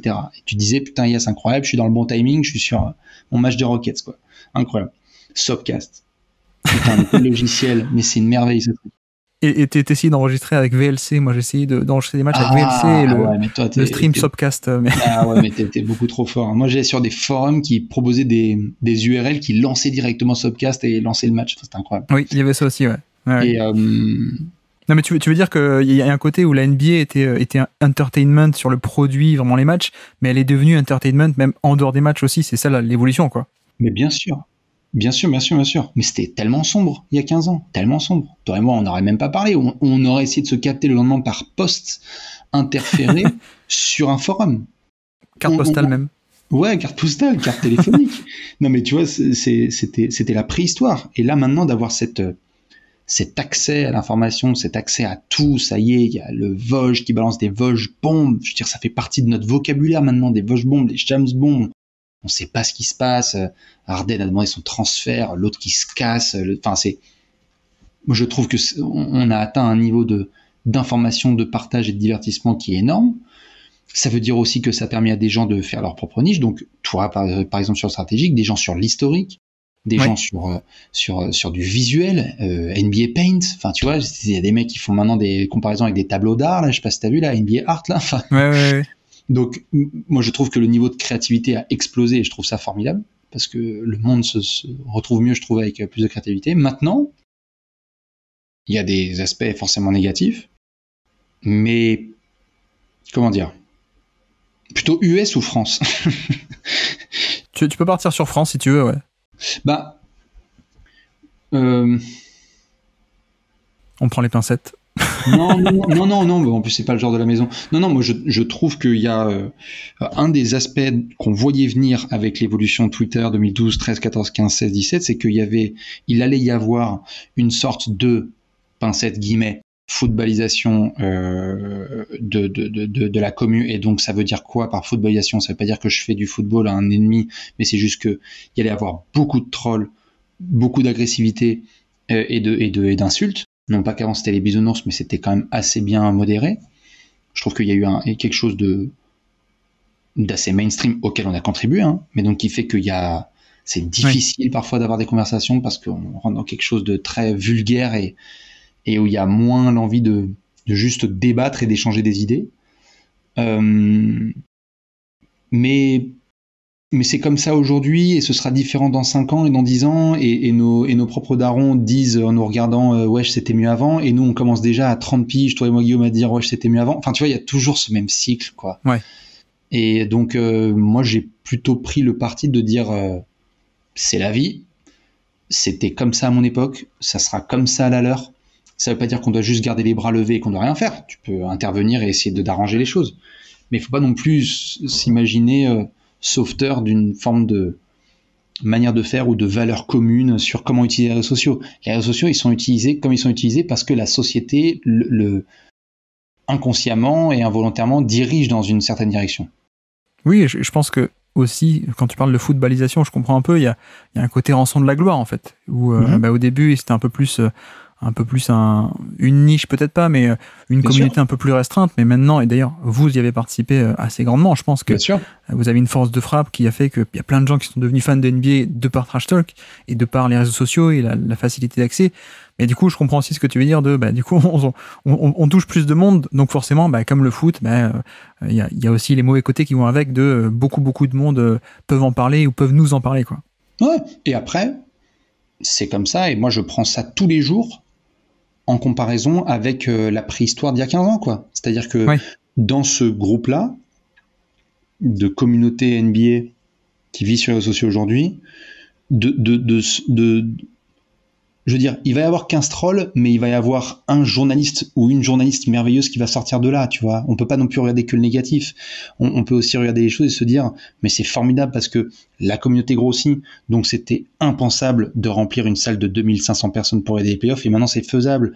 Et quelqu'un va nous regarder, et dans 10 ans, comme je l'ai dit, va faire, mais attends, mais moi je veux faire Bercy, et il va faire Bercy, tu vois, et il y aura d'autres choses, et il y aura encore plus de gens qui vont consommer du basket et développer le basket. Il y aura encore plus d'aide, de joueurs talentueux en équipe de France, de jobs qui seront créés. Et donc, je pense qu'on a tendance, surtout récemment, d'une manière globale, donc au-delà du basket, mais à être énormément impacté au-delà de la NBA par de l'information négative, parce que c'est l'information négative qui parfois prédomine.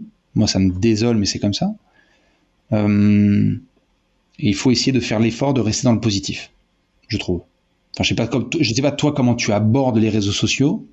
Je pense que de par nos échanges, je peux voir quelle peut être ton approche du basket, de ta passion et d'interagir avec les gens.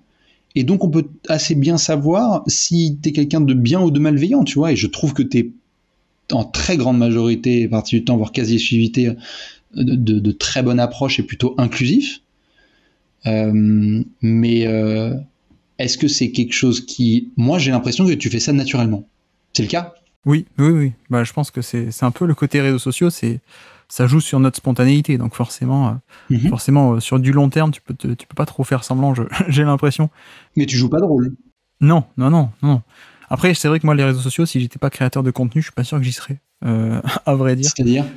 Bah, c'est tout ce côté un peu pénible, un peu plus toxique. Parfois, c'est vrai que c'est pesant, mais ça fait aussi partie de cette évolution, parce que je te dis ça comme ça, mais si ça se trouve, en fait, non, parce qu'il se passe tellement de trucs aussi. Et tu vois, je me souviens de l'époque où justement, avec Christophe, il y avait NBA Info, enfin Basket Info et tout. À l'époque, les news, on l'avait sur le feed RSS, quoi. Bien sûr, il n'y avait pas Twitter, quoi.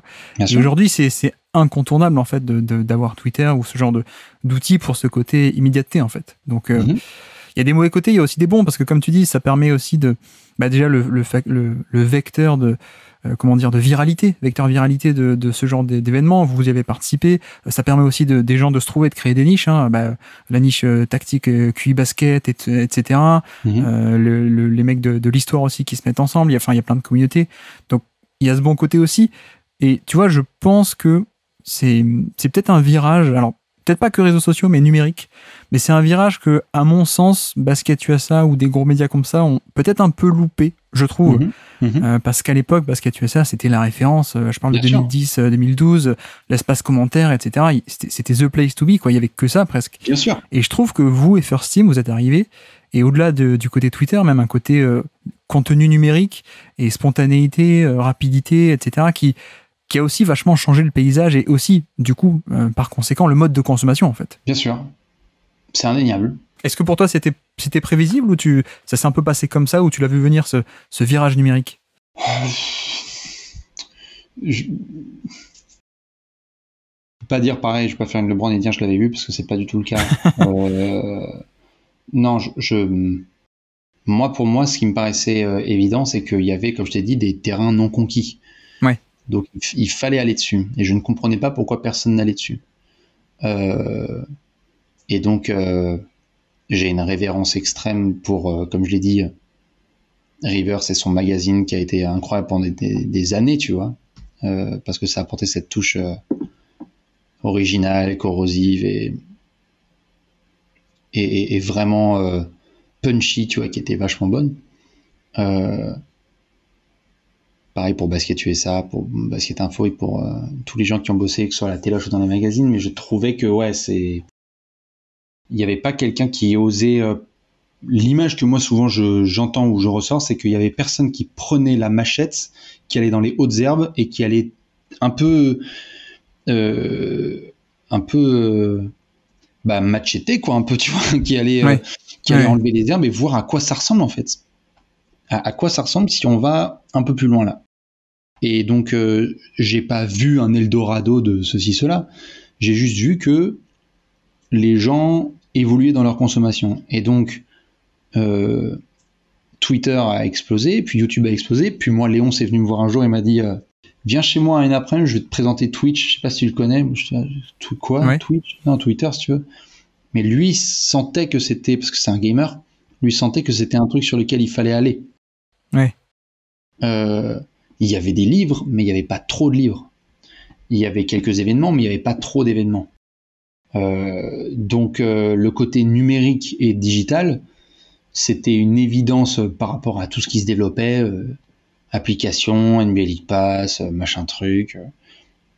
Tout commençait à devenir très la gueule sur les écrans. Mais pas que, parce que si ça avait été que ça, on n'aurait jamais fait d'événements et de bouquins, tu vois, parce que ça aurait été contre l'article de Les Échos ou de je sais pas qui dit les enfants sont de plus en plus sur les écrans. Ouais, enfin, il n'empêche que derrière, quand on a fait un bouquin et qu'il a explosé, les parents étaient bien contents d'offrir un bouquin à leurs enfants, tu vois. Ouais, ou le jeu d'ailleurs. Donc il y a eu un côté numérique, mais faut garder un bon équilibre, je pense. Enfin, je sais pas ce que t'en penses. Si, oui, tout à fait, mais après, bon, moi je suis pas un média, mais je pense qu'il y a aussi ce besoin, un peu d'ailleurs comme la conversation qu'on a eue sur le jeu, il faut placer le curseur assez haut, mais pas trop haut, pour toucher un peu tout le monde de la bonne manière, on va dire. je pense que sur le numérique aussi, il y a ce côté où tu es aussi un peu obligé de t'adapter, quoi, parce que je suppose que quand tu faisais ton blog défense, pardon, j'ai oublié le nom. Defend, Rebound and Run en hommage à Mike Woodson, ancien coach des Hawks. Ah oui, carrément. Même pas New York, hein, les Hawks, encore avant. Ah bah ouais, vraiment. Mais à l'époque, c'était un blog, c'était écrit, c'était des articles. Il y a aussi ce truc de l'évolution du mode de consommation, tu es obligé de t'y adapter. D'ailleurs, vous êtes mis à TikTok il n'y a pas si longtemps que ça non plus, donc il y a ce truc de, en même temps, on a envie de raconter, nous, nos trucs, et de dire ce qu'on veut dire et de la manière dont on veut le dire, mais on peut pas non plus ignorer totalement ce qu'est le public et ce qu'il veut aussi en un sens, quoi. Ouais. Moi, j'ai une peur, et c'est une peur réelle et qu'il va falloir que je surpasse et passe parce que je crois que je pourrais pas, ça pourra pas se résoudre. C'est que globalement, il y a un niveau de consommation d'images et de vidéos qui explose, et on le voit sur ton quotidien, mon quotidien, la façon dont les informations sont dévoilées. Et donc, j'ai l'impression qu'il y a de plus en plus de perte de la passion de lire, qui me fait peur. Tu vois, là, par exemple, Christophe, Basket Info, il y a un moment où le site, tu vois, moi, ça m'a déchiré d'avoir l'info, tu vois, et j'envoie un petit message, parce que pour moi, c'était pas un cri d'alerte ou une sorte de symbole de ce qui se passe en ce moment, mais il y avait un peu de ça, tu vois. Je sais pas comment toi tu l'as vécu, mais pour moi, il y avait un truc de « oh shit ». Ah ben moi je peux te dire de l'intérieur, parce que moi il est venu me chercher en 2011, j'avais rien écrit jamais. Oui. il m'a chopé sur Facebook, je sais pas pourquoi, et il m'a envoyé. Mais au fur et à mesure des années, c'est vrai qu'il y avait ce truc de...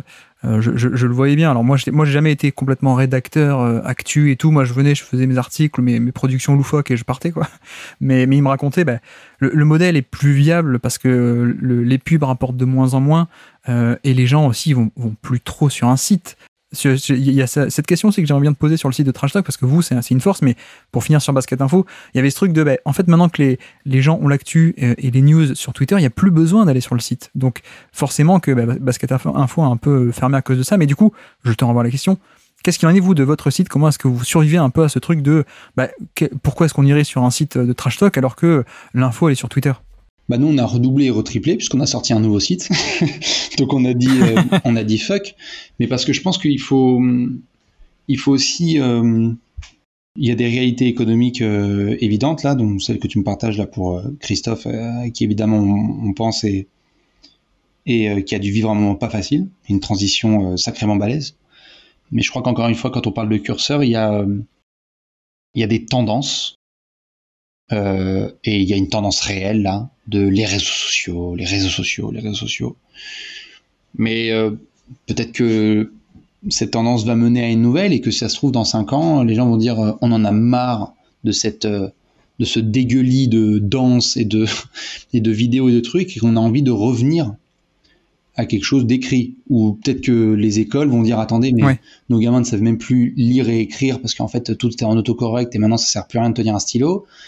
Et donc en fait, what's next, tu vois. Moi, je sais qu'avec l'équipe de rédaction, on continue et on continuera d'écrire parce que il y a des lecteurs. Il faut ajuster, certes, ces papiers. Donc on fait moins de pavés. Il y avait jamais eu de brève sur Trash Talk pendant 10 ans. Jamais. Jamais il y a eu de brève sur Trash Talk pendant 10 ans. Et l'année dernière, c'est la première année où on a commencé à faire des brèves. C'est vrai que vous aviez toujours enrobé la brève avec le ton Trash Talk, l'histoire, la petite anecdote avant ou après. Toujours. Nous, ça nous angoissait de sortir un truc de... Mais c'était comme ça, hein. C'était pas une critique, hein. C'est juste que ça nous angoissait de sortir un truc de 100 mots, tu vois. On n'y arrivait pas. Oui, puis c'est peut-être comme ça que vous avez survécu du coup aussi, hein. Peut-être. Exactement. Et donc, il y a des gens qui continuent d'adorer, d'avoir cette présence au quotidien, parce que ça veut dire que tu as l'info, mais que tu as l'info complète, avec... pas juste l'information, mais un bout d'analyse, un bout d'humour, un clin d'œil, quelque chose. Et donc, on a le souhait de continuer à écrire parce qu'il faut continuer à écrire. Parce que on n'a pas non plus envie d'être en proie à des tendances, juste parce qu'on a lu, entre guillemets, hein, on a lu ou entendu que c'était ça la tendance. Si j'avais suivi ça, jamais Trash Talk serait né. Parce que se lancer sur un blog et vouloir en vivre en 2012, en 2013, Oui. si je lisais les articles à l'époque, jamais j'aurais été jusqu'au bout de mon truc, tu vois. Ouais. Et il n'y aurait pas eu de livre. Pourquoi faire un livre? Pourquoi les gens ne lisent plus de bouquins? C'est complètement faux. Mais en fait, c'est là où, tu vois, sur la lecture, je te rejoins et je pense qu'il y a un raccourci qu'on fait, parce que là, on parle de l'évolution du mode de consommation, tu parles de l'explosion de Twitter, mais je pense qu'il y a aussi une erreur qu'on fait, c'est de penser qu'il n'existe qu'un seul public. Et je pense qu'il existe encore des gens qui sont prêts à lire des articles, qui sont prêts à lire des livres. Bien je sûr. pense qu'il y a encore des gens qui sont prêts à avoir des contenus un peu plus longs, un peu plus détaillés. Voilà, je pense que peut-être que l'erreur qu'on fait parfois, c'est de... Après, c'est une erreur ou pas, il faut suivre la tendance générale, mais je trouve qu'il y a un côté où le public est sans doute un peu plus divers que l'image caricaturale qu'on a parfois de Twitter, en fait. Complètement. C'est un public qui est très varié, et donc il faut savoir nourrir les gens de telle ou telle manière. Donc nous, parfois ça nous fait marrer, parce qu'il y a des gens qui jouent à la Fantasy League, mais qui savent même pas qu'on a une page Insta. Et il y a des gens qui nous suivent sur TikTok et qui savent même pas qu'on a YouTube. Enfin, tu vois, chacun son truc. Il y en a qui parfois nous ont dit en nous croisant, ouais, c'est génial, vous allez où? On fait, bah, on va à une séance dédicace. Ils font une séance dédicace de quoi? Bah, de bouquins. Ils font, ah, ben, vous faites des livres. Enfin, tu vois, chacun a sa manière de consommer l'info. Et justement, j'allais te demander, toi, comment tu fais? Parce que nous, il y aura encore des gens qui lisent. Est-ce que la manière de lire a changé et va continuer à changer? Oui. Mais est-ce qu'elle va disparaître? Je ne crois pas. Non, je pense pas. Toi, tu fais comment, par exemple? Par rapport à quoi? À la lecture, tu veux dire? Oui. Bah, moi, c'est vrai que je lis encore pas mal, moi. Donc là-dessus, je suis d'accord. Et c'est pour ça qu'il y a cette idée, je trouve, où en fait, on est tous sur Twitter, mais on n'a pas tous la même utilisation. Oui. Je sais pas si tu vois ce que je veux dire. C'est que il y a ce phénomène de Twitter, le groupe est énorme, mais en fait, même parmi les gens de Twitter qui font des retweets ou des blagues ou parfois des blagues nulles comme moi, d'ailleurs, je m'excuse pour toutes les blagues que je... Alors, petit moment de confession, je faisais pareil sur Basket USA, mais les commentaires sont fermés, du coup, je le fais chez toi maintenant. Je fais des petites blagues. J'ai vu, j'adore. Je me réveille le matin et je vois un tweet.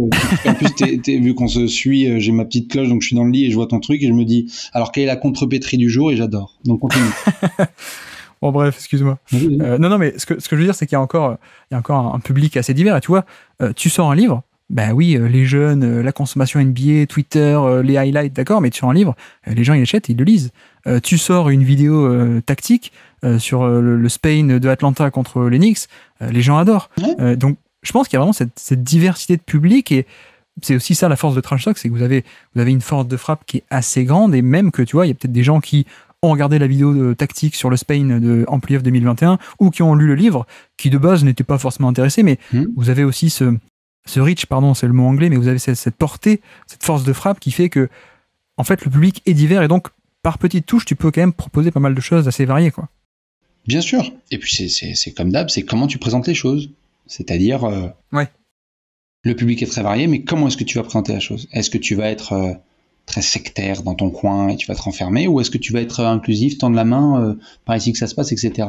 Moi, je suis toujours halluciné de voir la régularité quand on fait les 30 previews, que l'écart n'est pas énorme entre les grandes équipes et les plus petites. C'est-à-dire que, tu sais, on serait en droit de se dire, bon, bah, une preview des Lakers et des Knicks, ça explose, j'en sais rien, les Wolves ou le Jazz, tu vois. Mais pas tant que ça, en fait. Oui. Parce que si tu présentes aux gens un concept et que tu leur dis, et que tu leur mens pas, et que tu leur dis en toute honnêteté, voilà, bah écoutez, voici un article, dedans, on a vu qu'il y avait tel je sais pas, tel postulat, un tel contexte, truc, et on a besoin d'expliquer ce qui se passe. Les gens vont lire. Donc, moi, quelqu'un qui va faire un article dans l'équipe sur le COP de France le plus fou de basket, et le mec se déplace et adore faire ce truc et il va, Nicolas, ou Giovanni qui nous raconte le périple incroyable de Torrey Craig pour devenir un joueur de NBA. Il y a des gens, pour eux, ça les a, de lire ces lignes, ça les a émus, parce qu'en fait, encore une fois, c'est comment tu fais la chose. Ouais, effectivement. Et c'est ce que tu fais d'ailleurs, excuse-moi, pour toi, par exemple, pour tes vidéos, je trouve. C'est ce que j'essaye de faire. C'est ce que tu essaies de faire, et moi je te dis de mon avis perso, c'est ce que tu as réussi à faire. C'est-à-dire, et je trouve ça formidable, bravo à toi encore une fois, c'est ok, t'as envie de délivrer un message, mais tu fais pas ça n'importe comment. Ça se voit et ça se sent qu'il y a eu un travail en amont de comment arriver jusqu'à mon point B.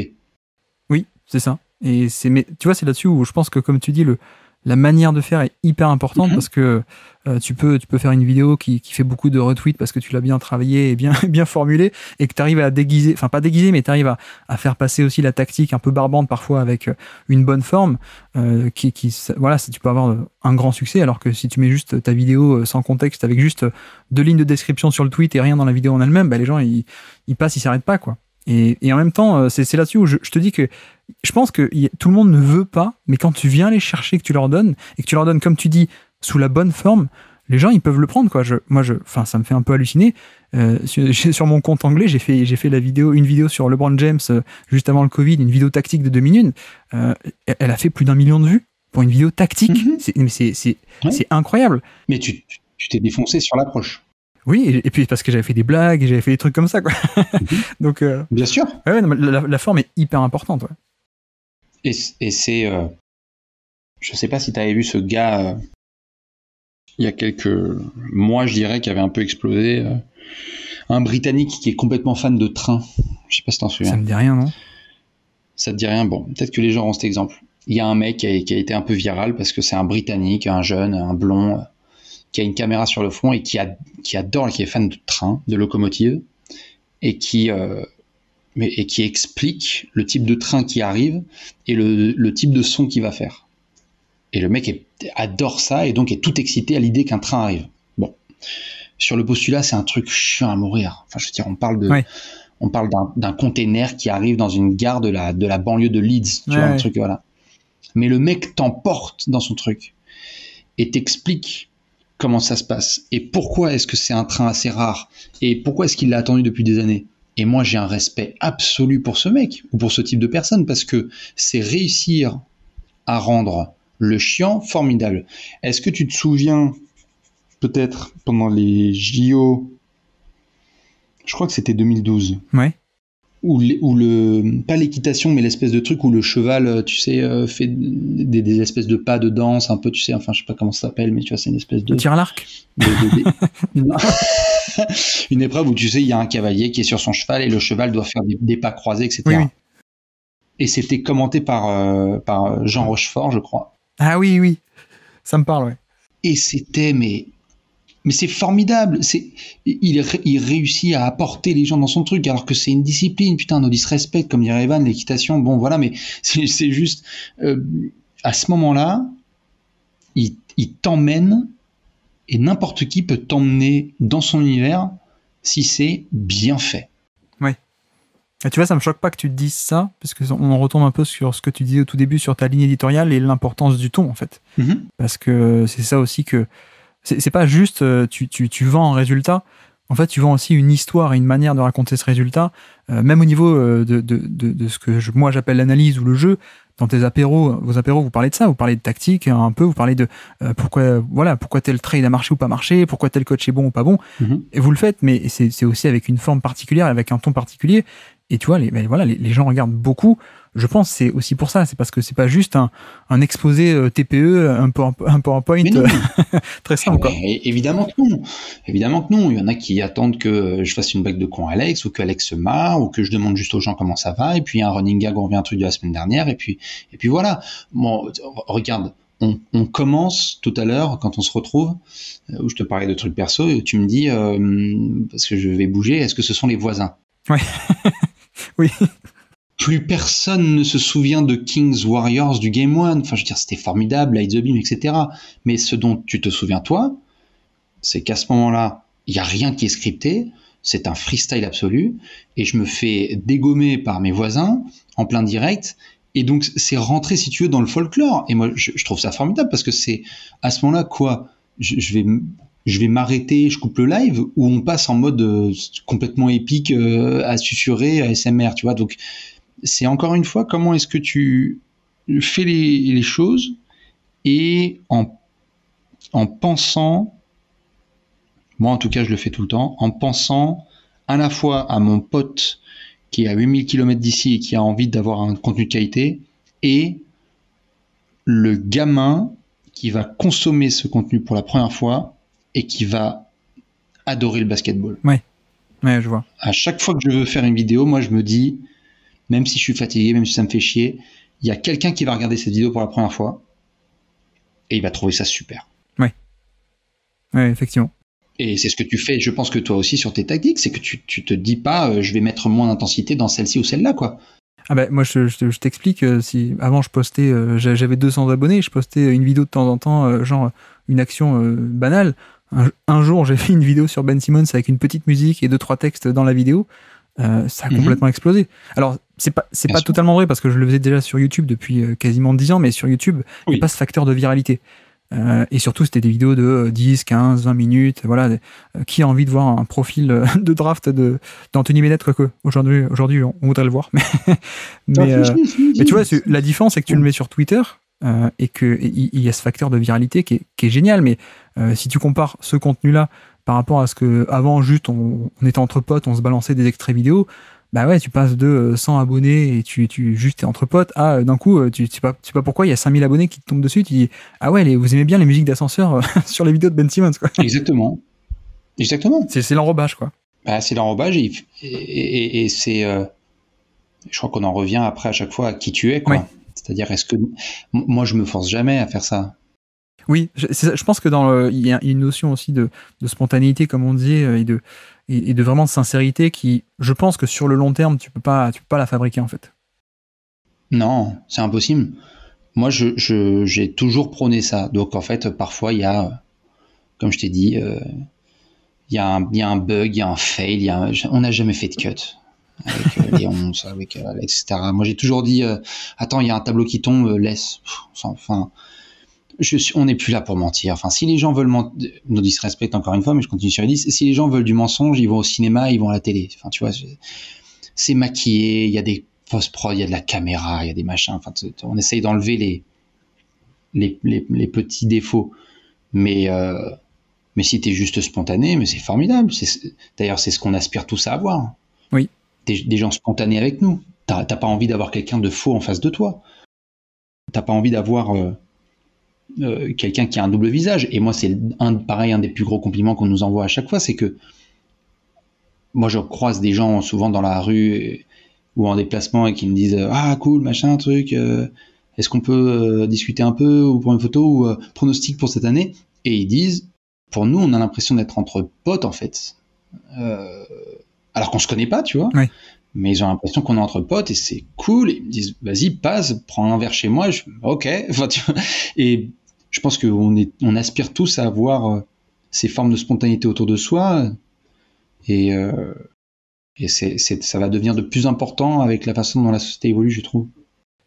Oui, c'est exactement ça. Je pense, tu vois, on parlait de... aujourd'hui, il y a des médias comme Trash Talk, First Team, ou dans le foot, Copa Arena, ou le Club des 5, qui sortent un peu de nulle part du monde amateur, qui donc ne sont pas passés par la fabrique classique TV, école de journalisme. Mais je pense qu'il y a aussi, au-delà du fait que maintenant c'est créé, ça marche aussi parce qu'il y a un rapport très différent, je trouve. Hein. Oui. Mais tu parlais de la TV ou qui ment ou qui maquille ou des trucs comme ça.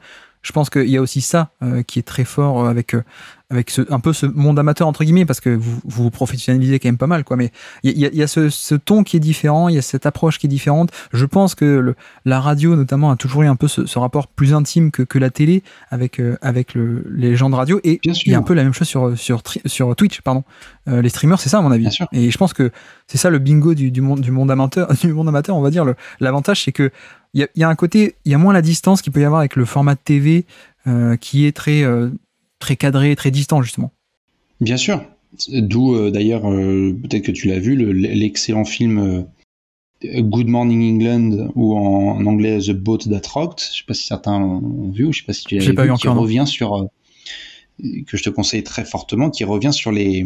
Donc, ton point est très pertinent, puisque c'était les radios pirates dans les années 60-70 qui diffusaient du rock qui était interdit. Enfin, et il y avait cette spontanéité-là, et il y avait cette envie de faire des choses qui étaient réelles avec un côté parfois un peu dégueulasse, un peu artisanal, mais je trouve que c'est ce à quoi on aspire au final.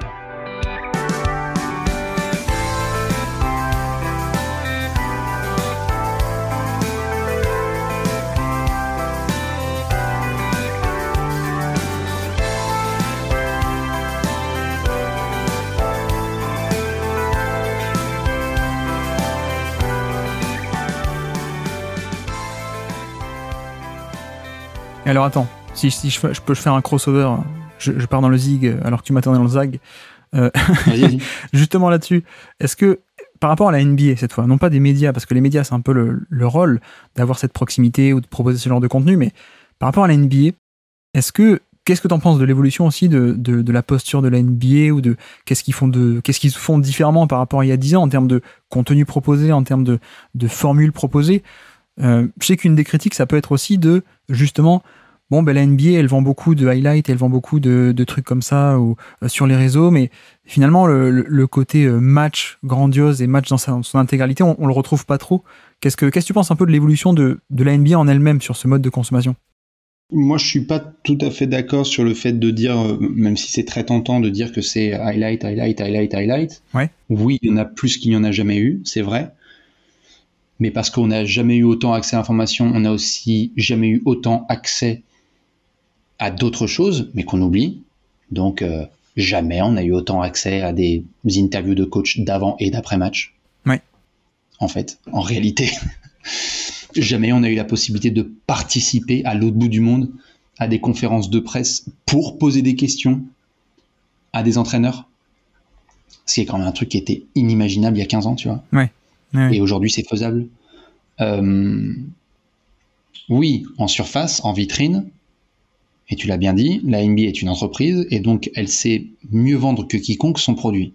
Et donc, désolé pour les puristes, mais un 360 alley-oop de Ja Morant va plus vendre, ou un 3 points de Stephen Curry dans l'ère de Twitter et d'Insta, va plus vendre que les nouveaux posts d'Alperen Sengun, avec tout l'amour que j'ai pour lui, comme tu le sais, et toi aussi. Oui. Moi, ma crainte, c'est que la télévision au global a chuté. Ouais. C'est-à-dire que moi, je suis désolé de voir la chute stratosphérique d'analyse qui a laissé part en fait à une forme de cirque permanent. C'est-à-dire Perkins, Paul Pierce, plus c'est gros, plus ça passe. Connerie sur connerie. Hier soir, Tim Duncan, il lui demande ce qui s'était passé avec Joey Crawford. Qu'est-ce qui se passe quand on lui met un gobelet sous le cul, quand c'est Manu Ginobili qui le fait. Enfin, tu vois, moi j'étais là genre, bon, ça me fatigue. Et en même temps, la NBA est aussi la première à pousser JJ Redick, Paul George, ne sais-je, tous ces gars qui en fait lancent leur propre podcast. Et donc, tu vois, encore une fois, c'est savoir sur quoi on va juste s'arrêter. Oui, il y a du highlight. Mais c'est quand même extraordinaire d'avoir des joueurs qui utilisent leur plateforme et poussés par la NBA pour développer leur propre plateforme pour tacler des sujets formidables. Je veux dire, ce que fait JJ Redick, c'est merveilleux. Surtout, il y a aussi un truc où ça permet de conquérir des nouveaux marchés. Oui. Et après, c'est toi aussi en tant que média. Enfin, je veux dire, moi, je regarde des matchs, toi, tu regardes tous les matchs tous les soirs quasiment. C'est aussi à toi d'être le relais pour ces fans un peu lointains. Donc, je trouve que là-dessus, il y a quand même des critiques à faire sur la NBA, mais il y a aussi de très bons points. Et sur ce côté développement, il faut quand même avouer que sur tout le plan numérique, eux, justement, ils l'ont bien pris, le virage, je trouve. Ils pètent la gueule de tout le monde. Ouais. Et après, c'est à toi, et à toi Trash Talk, et toi, tous les médias, en fait, d'arriver à encore ne pas se limiter au highlight, bien sûr, et de comme tu dis, de ressortir et de recréer un contenu peut-être plus digeste, quoi. C'est très vrai ce que tu dis. Je trouve qu'il y a un côté un peu parfois cuillère à la bouche, bébé, il faut qu'on nous donne le truc, alors que non, en effet, c'est un vrai effort que chacun doit faire. Ouais. Parce que le contenu, il est là, il est devant soi, mais on peut pas se plaindre parce qu'on n'a pas fait l'effort de recherche, en fait. Il y a tout, il y a plein de choses. Donc oui, la NBA est une entreprise et vend son image et fait toujours plus, encore plus, et c'est comme ça. C'est pas un mal en plus, hein. C'est pas un mal, et jamais le basket c'est aussi bien porté. Enfin, je veux dire, Ouais. jamais on vient de rien de ce que vient de faire Nikola Jokic, c'est incroyable. Et avant ça, il y avait Giannis, et puis là, il va y avoir Luka. Et on est à un niveau d'internationalisation qui est hors norme, on a un niveau de diffusion qui est hors norme. Donc, oui, on peut se dire, ah, mais quand même, il y a beaucoup de dunk en boucle et les arrivées des joueurs sapés comme ceci et cela. On peut s'arrêter là. On peut s'arrêter à ça, mais je trouve que c'est montrer un manque cruel d'effort face à tout ce qu'il y a autour. C'est juste pousser les portes de l'aventure. Parce que si tu pousses, aujourd'hui, bah ouais, désolé, hein, si t'es sur NBA League Pass, bah t'as je sais pas combien de matchs d'archives et tu peux te remater en replay et en HD tous les matchs des Bulls de Jordan. Enfin, je veux dire, on est où? Enfin, tu vois, c'est incroyable. Et là, t'as des documentaires qui sont faits sur les joueurs africains de demain qui vont devenir des stars, ou quelle est la culture du basket à Belgrade. Enfin, je veux dire, on peut aussi regarder ça comme ça, quoi. Oui, mais je pense que la NBA fait vraiment des trucs assez impressionnants. Moi, le seul truc, c'est qu'il faut arrêter de zoomer. Il faut arrêter de zoomer sur les matchs. S'il vous plaît, laissez-nous voir le terrain, qu'on puisse analyser tactiquement. Ah ouais, tu comprends mon pot. Non, mais c'est sûr. Et d'ailleurs, j'avais hâte de te poser la question parce que je sais pas si tu as vu la technologie développée par les Clippers l'année dernière. Oui. Où ils vont commencer à avoir les zones chaudes, les zones froides, les pourcentages des joueurs quand ils shootent et tout. Je sais pas ce que toi t'en penses, mais il y a quand même, en termes d'avant-gardisme, si la NBA développe un truc pareil, mais enfin, je sais pas pour toi, mais moi je trouve ça incroyable. Oui. Après, le problème, d'ailleurs, c'est ce que tu nous dis, hein, c'est que le grand public et même la quasi-totalité du public, faut faire attention à que ça devienne pas un peu indigeste, ce surplus de données. Surtout qu'en plus, les données sont un peu parfois décontextualisées. Mais c'est clair qu'en tout cas, c'est des pistes d'amélioration et de proposer des contenus qui peut être très variés. Et c'est ça qui est intéressant. Et si tu vois, je râle parce que dans mon contrat, il y a toujours marqué qu'il faut que je râle un peu sur le côté, sur le côté zoom des matchs. Mais tu vois, ce qui est peu intéressant, c'est justement, tu proposes un League Pass où tu as un angle resserré pour ceux qui veulent vivre de plus près, tu as un angle plus tactique qui dézoome, tu as un angle, comme tu dis, avec les stats, avec ou ce genre d'innovation des Clippers, de la TV des Clippers. Je pense que là-dessus, la NBA, elle n'est pas encore là où je rêverais qu'elle soit, mais je pense qu'on est potentiellement sur la bonne direction et sur ce côté... en fait, avoir un catalogue assez varié pour satisfaire tous ces nouveaux clients. Et en plus, elle arrive à en ramener beaucoup des nouveaux clients. Donc, c'est là aussi où c'est intéressant. Et c'est comme vous, hein, jongler entre satisfaire tout le monde. Et je pense que la NBA, elle est aussi dans ce truc, quoi. Toi, tu trouves que la prod a baissé, s'est améliorée? Parce que là, tu parlais des zooms par rapport au match. Tu penses que c'est moins bien ou que ça va dans une bonne direction, comme tu le disais là? Non, moi, en plus, c'est pas la NBA, c'est Bally Sport. C'est le nouveau, tu sais, qui ont racheté Fox Sport. Ouais. Mais c'est dérisoire. Hein, encore une fois. Il dépose bilan, là, d'ailleurs. Oui. Et on va voir qui va racheter. Mais tu vois, par contre, plus sérieusement, parce que c'était un peu une blague de taper sur Bally Sport, mais plus sérieusement, le League Pass NFL, par exemple, propose des angles de caméra un peu tactiques dans leur League Pass, quoi. Et ça, je pense que c'est une piste d'amélioration pour la NBA. Mais comme tu dis, il y a de l'archivage qui est absolument dingue. Je veux dire, le League Pass, il y a des matchs qui remontent jusqu'à 2012-2013. La carrière entière de Antetokounmpo, tu peux l'avoir sur le League Pass si tu payes le League Pass et que tu l'as. Voilà, c'est quand même assez dingue, quoi. Bien sûr. Non, mais c'est pour ça que moi, en tant que média, j'ai bien vécu l'année Westbrook, triple-double, dunk, triple-double, rebond, passe, point, etc. Et tu sais, il y avait tout un débat sur ce qu'on en fait trop sur les triple-doubles, etc. Ouais. Et puis là, il y avait beaucoup de highlights, donc c'était highlight. Est-ce qu'on est... Bon. Chaque année, on a notre petit jouet. Je ne sais pas quel sera celui de cette année. Il y aura un nouveau débat sur est-ce qu'il faut arrêter ceci ou cela. Ce sera peut-être la NBA Cup ou je sais pas quoi. La Coupe de la Ligue. Non, mais tout à fait, la Coupe de la Ligue, les fameux copains de Calais qui vont monter jusqu'en haut. C'est ça, ouais. Non, mais en soi... après, je pense que c'est, encore une fois, le devoir de chacun de faire l'effort. Mais quand je vois ce qui se passe au niveau de la WNBA en ce moment, avec un travail énorme là qui est fait, de mise en avant, de commercialisation, de trash talking, énormément. Ils ont pris une ligne éditoriale merveilleuse pour la NCAA, là. C'est parti dans tous les pour la NCAA, pour la WNBA. Jamais le basket féminin a été autant mis en avant aux États-Unis et donc au niveau mondial. Bon, tu vois, encore une fois, on peut dire que il y a plus de highlights, mais je pense que jamais on a eu autant la possibilité que des jeunes femmes et des jeunes filles aient envie de se lancer dans le basket et de vivre de leur passion dans le basket, quoi. Ouais. Oui, bien sûr. Tout dépend de la façon dont on va lire le constat et le contexte actuel. Moi, je trouve qu'il y a la nécessité et le besoin pour une ligue et une entreprise de se vendre. Donc, moi, je connais bien ça, so be it, ils le font. Ouais. Parfois, il y a des choses que j'aime bien, parfois, il y a des choses que j'aime moins bien. Je trouve que le All-Star Game est devenu une farce. Je trouve que le All-Star Weekend ne sert plus à rien. Il doit faire peau neuve, on va dire. Ouais. Enfin, je sais pas, toi, t'en penses quoi? Ah bah moi, je n'ai pas regardé depuis 2011, donc pour te dire à quel point... Bon, au moins, ça mérite d'être clair. Mais par contre, le jeu ne ment pas. Tu l'as vécu comme moi, tu as vécu Jokic cette année comme moi. Et tout le travail qui est fait médiatique autour de lui. Et la possibilité d'avoir des médias comme The Athletic qui se développent aussi, où des joueurs s'expriment, et on peut avoir encore du travail de reporting fait sur place, où il y a des gens qui vont jusqu'à son bord pour aller expliquer comment ça se passe et pourquoi ce mec est comme ça.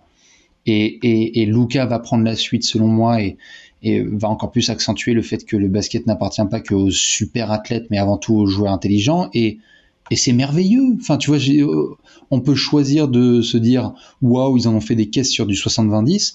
Ouais, enfin, on peut aussi dire qu'ils en ont mis des caisses sur des mecs qui sont ultra forts techniquement et que c'est superbe d'avoir accès à ce type d'image. Oui, puis tu vois, autre très bon point, la NBA par exemple donne la parole et a créé une plateforme où donne la parole à quelqu'un comme Ben Taylor par exemple, qui lui est vraiment analyse poussée et dure et pourtant la NBA elle-même lui donne une plateforme, lui l'autorise à regarder des vidéos officielles sur sa chaîne et même le fait venir sur sa chaîne officielle. Donc voilà, il y a aussi ce côté-là et c'est vrai que le développement est assez global, on peut le dire. Qui est selon toi, qui est le meilleur commentateur ou / la meilleure commentatrice de NBA aujourd'hui? Moi, j'aime bien Mike Breen en commentateur. Je suis un peu moins fan de Mark Jackson, mais... Bon, pareil.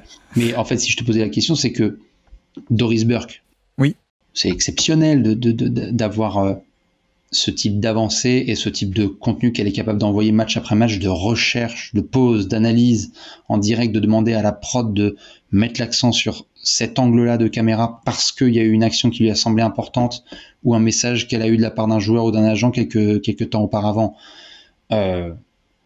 Oui, il va y avoir des doubles, triples replays de LeBron qui check Neymar au premier rang. Oui, mais on n'est pas obligé de s'arrêter à ça. Oui, c'est ça, ouais. Oui, d'accord. Oui, puis c'est vraiment essayer d'offrir un catalogue à tout le monde, quoi. C'est ceux qui sont intéressés par Neymar et LeBron, ils y vont, et les autres, ils peuvent aller chercher d'autres choses, quoi. Et notamment des vidéos de Ben Taylor, notamment plein de trucs, quoi. Donc c'est intéressant. Dernière question. Je t'en prie. Ça fait, tu me dis qu'il y a 10 ans, 10-11 ans, tu voyais pas trop Trash Talk arriver là où vous êtes arrivé. Si je te dis dans 10 ans, à quoi ça ressemble, Trash Talk?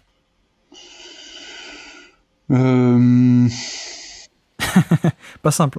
Oui, réponse évidente, je ne sais pas. Réponse un peu plus intéressante pour ton podcast. Après, t'as le droit de dire que t'as pas trop envie de révéler des secrets ou des coulisses. Hein, non, c'est même pas ça. C'est qu'en fait, il y a quelque chose d'assez beau et de poétique dans ce projet qui est, selon moi, que je ne me suis et je ne nous ai mis aucun plafond. Ouais. Ça veut dire que s'il faut qu'on fasse un livre où l'éditeur nous dit on ne peut pas avoir un livre avec un titre aussi long, je dis il va s'appeler comme ça et puis c'est tout. Voilà. Et donc il s'appelle le plus grand livre de basket de tous les temps sur Trash Talk et c'est super et on se marre et c'est un succès et pouf, ça se trouve il y aura d'autres livres. Mais ce que je veux dire par là c'est que une fois que tu as validé un petit peu ces cases de ah mais en fait c'est possible, Trash Talk dans 10 ans c'est quoi? Trash Talk dans 10 ans si ça se trouve il y a des membres de notre équipe qui ont intégré des franchises NBA et qui sont champions NBA. Ouais. Parce qu'ils ont intégré des équipes de communication, ou qui sont devenus scouts. Je dis n'importe quoi, hein. Là je te dis ce qui me vient dans la tête, mais ça peut être ça. Si ça se trouve, il y a des matchs de play-off qui sont diffusés en France, mais cette fois on remplit des salles de 5000 ou toujours de 2000, mais cette fois on le fait tous les week-ends, parce que Adam Silver a décidé qu'il y aurait des matchs tous les week-ends en prime time à 21h de qualité, tu vois. Ouais. Est-ce que toi tu as des rêves particulièrement, de grands projets ou des trucs un peu secrets, je sais pas, mais un peu le truc, voilà, si ça arrive, c'est génial. Est-ce que tu as des trucs comme ça? J'en ai toujours plein, mais je n'en dévoilerai aucun. Je comprends. non, j'en ai toujours plein, mais je veux pas me porter le jinx, tu vois, un petit peu. Ouais, je vois. Et non, ce que je sais, c'est que à titre perso, j'ai eu la très grande chance de parler avec LeBron, de parler avec Kareem Abdul-Jabbar, de parler avec Kobe Bryant, de parler avec Tim Duncan, de parler avec... Enfin, je veux dire, rien que cette phrase n'a pas de sens si on revient 10 ans en arrière, tu vois. Ouais. J'aimerais parler un jour à Michael Jordan et peut-être faire un format quel que soit celui qui peut exister. Parce que je pense que c'est un truc c'est une sorte de plafond pour moi de personnes dans le basket. Tu vois, c'est genre, une fois que tu l'as fait, pour moi, t'as fini le jeu. Oui. Surtout vu comment c'est devenu difficile de l'avoir. Non, après, je sais pas, moi, on va voir comment ça se passe avec les commentaires de l'équipe de France, mais vu la ferveur qu'il y a et vu la passion que j'ai à commenter, est-ce que dans 10 ans, à chaque fois qu'il y a des matchs importants de l'équipe de France, je suis le commentateur principal? J'aimerais qu'on sorte cette séquence dans 10 ans, Guillaume, et que tu me dises enfoiré, tu l'as fait, tu vois. T'as compris mon plan, hein. Mais bien sûr. Donc je te le dis à 22h57, j'espère dans 10 ans être commentateur officiel de l'équipe de France de basket pour tous les grands matchs et les dingueries qui seront réservés. Après le reste, je sais que ça va paraître peut-être très cheesy, mais le plus gros héritage de Trash Talk pour moi, c'est ni les projets, ni... je sais pas, moi, c'est tous les trucs de Kobe, Duncan, LeBron, etc., ou le Grand Rex, ou des livres, etc., c'est formidable, mais moi, le plus gros héritage que j'ai de tout ça, c'est comment vont les membres de mon équipe. Moi, j'aimerais que dans 10 ans, on soit le plus nombreux encore ensemble. Ouais. Que y ait des gosses, des nouvelles femmes, des nouveaux copains, des nouvelles femmes pour ceux qu'on n'en pas, tu veux dire, hein? Oui, tout à fait. Pas pour ceux qu'on en déjà. C'est chacun son truc. Mais tu vois ce que je veux dire, il y aura tout un tas de challenges dans la vie, et puis dans 10 ans, nous on se sera vus et on aura bossé une ou deux fois sur des trucs tactiques et ça nous aura fait marrer. Et puis dans 10 ans, je te croise parce que je suis de passage à Memphis, parce qu'en fait t'es rentré dans l'équipe de vidéo coordinator des Grizzlies. Et non mais tu vois, enfin je veux dire, tu peux te marrer, mais moi ce sont beaucoup plus les chemins humains que les accomplis. Je vais être très honnête, les accomplissements c'est super, mais c'est pas ça que je vais emmener avec moi plus tard dans la vie. C'est des gens comme Nathan par exemple de TikTok, qui sait pas trop ce qu'il veut faire, qui a des idées professionnelles mais qui sait pas trop ce qu'il veut faire, et qui se lance dans cette passion, chope un job du coup, et de par ce que moi je pousse à chacun des membres de l'équipe de Trash Talk de faire, développe des projets qui le font rêver. Ouais. Et moi, si dans 10 ans, au-delà de tout accomplissement de truc, il y a eu des projets qui se sont développés où chacun s'est épanoui et a pu réaliser des petits rêves, moi c'est bon, j'ai fait ce que j'avais à faire, tu vois. Ouais. Les projets, c'est plus un moyen d'arriver au but, et le but, c'est comme tu dis, faire vivre des émotions et raconter des histoires, quoi. Il y a aussi cet héritage-là que je pense que vous laisserez, mais en même temps, vous n'êtes pas parti, c'est que le début. J'espère. Et puis on verra, tu vois, on verra comment ça se passe. Si ça se trouve, dans 10 ans, on consommera tous totalement différemment l'information et on sera... Je sais pas. Toi, tu seras où dans 10 ans? J'ai aucune idée. Moi, peut-être que je te regarderai commenter les finales NBA, sans doute. Oh putain. Je pense, hein. Je pense à des trucs comme ça, moi. Ah, ok. Mais pourquoi pas, ouais. Ou alors, je te regarderai sur la scène du Stade de France en recevant Michael Jordan devant 30 000 personnes. Ah, j'en sais pas. Non, please, no. Je serais trop fatigué. Je veux regarder des Blazers Rockets à 3h du matin. Ne faites pas ça, s'il vous plaît, please. Et peut-être dans 30 ou 40 ans au Hall of Fame, en tant que journaliste, créateur de contenu qui a participé au basket en France. Ça, c'est une vraie émotion, je pense. Ah ouais, hein. Tu vois, je pense que c'est... Je veux pas te porter la poisse, hein, mais... Non, mais contribuer un peu, tu vois. Moi, je parlais avec Georges Eddy la dernière fois je trouve ça beau d'être quelqu'un qui a changé la trajectoire d'une discipline pendant son passage. Je pense que Georges peut dire ça. Oui. Je pense que Xav Potion peut dire ça. Je pense que Jacques Monclar peut dire ça. Je pense que plusieurs personnes peuvent dire ça. Et je pense pouvoir être sur cette voie, mais il y a encore beaucoup de boulot. Oui. Chris Humphries peut dire ça aussi, peut-être. Tout à fait. On ne sait pas. Il a quand même changé pas mal de choses en NBA. Exactement. Bon, mais en tout cas, merci beaucoup, Bastien. C'était vraiment très sympa et je te remercie d'autant plus que de ta sincérité et ta simplicité sur ton projet. Donc, merci beaucoup d'être passé sur le Basket Lab pour en parler.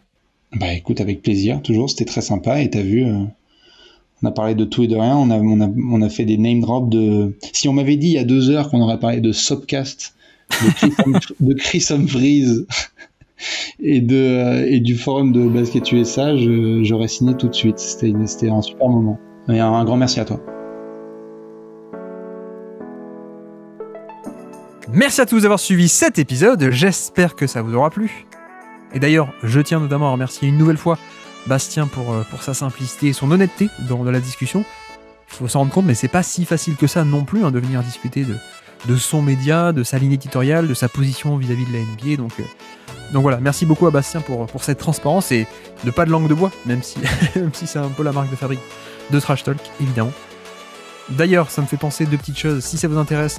On a aussi eu la chance de converser avec Erwan de chez First Team, qui, de la même manière, avait vraiment été très transparent, très honnête et très simple dans sa conversation avec nous, lui aussi pour nous parler de son média First Team, de comment est-ce que l'on construit un média depuis quasiment rien, comment est-ce qu'on le développe, comment est-ce qu'on le diversifie. Donc voilà, c'était le numéro 2 du Crossover, vous pouvez retrouver ça sur les listes. Si ça vous intéresse de continuer un peu ce thème-là, des médias avec un autre membre de la communauté française Erwan de chez First Team. Et puis deuxième chose, également, si vous avez découvert le podcast grâce à ça, bonjour. Bonjour et bienvenue. Bienvenue ici. Bienvenue sur le Basket Lab, on parle de tactique d'habitude. Là, c'est un peu l'intersaison, on part un peu dans tous les sens. On en profite pour parler d'autres choses, mais d'habitude, on parle de tactique, on parle de scouting de joueurs, on parle de stats. Donc on parle de jeu, en fait, très simplement. On essaie d'analyser le jeu. Donc, bienvenue, déjà, si vous voulez rester. Et d'ailleurs, si les émissions de 1h, 1h30, voire 2 heures, ça fait un peu trop long pour vous, j'en profite pour replacer que on vient de lancer notre flux secondaire, le Basket Lab Extrait, qui n'est donc absolument rien de révolutionnaire, si ce n'est que plutôt que des émissions de 1h30 tous les 3-4 jours, vous aurez tous les jours un petit podcast de 10 ou 15 minutes. Voilà. L'idée, c'est ça, le Basket Lab Extrait, le lien est dans la description. Si vous n'avez pas le temps pour de grandes émissions, les extraits sont là et sont faits pour vous, 10-15 minutes en partant au travail ou en revenant, pour avoir tous les jours une petite dose de NBA, pour un jour parler de pourquoi est-ce que Giannis Antetokounmpo a un peu galéré au niveau de l'efficacité en 2023, comme jamais d'ailleurs, où en est LeBron James entre son déclin physique ou alors la blessure, est-ce que le duo Irving et Luka Doncic est compatible, etc., etc. Tout ce qu'on dit dans l'émission, on le transforme en petits extraits, et comme ça vous fait des tout petits podcasts de 10-15 minutes tous les jours. Rendez-vous sur le Basket Lab Extrait, et sinon, si ça vous plaît de rester 2 heures avec nous, restez là, on est ravis de vous accueillir, le Basket Lab. Et donc, justement, pour les nouveaux et pour les anciens, vous le savez que nous sommes en train de faire un top 100 des joueurs NBA jusqu'à la reprise, et donc, la prochaine fois, 11e numéro de notre top 100 de 2023, avec notamment du Anthony Davis et du Darius Garland. Donc, plutôt intéressant comme QV. Et donc, sur ce, je vous remercie une nouvelle fois de nous avoir écoutés jusqu'au bout. Encore une fois, un grand merci à Bastien d'être passé sur le Basket Lab, c'était un vrai plaisir. Et moi je vous dis à très bientôt. Ciao.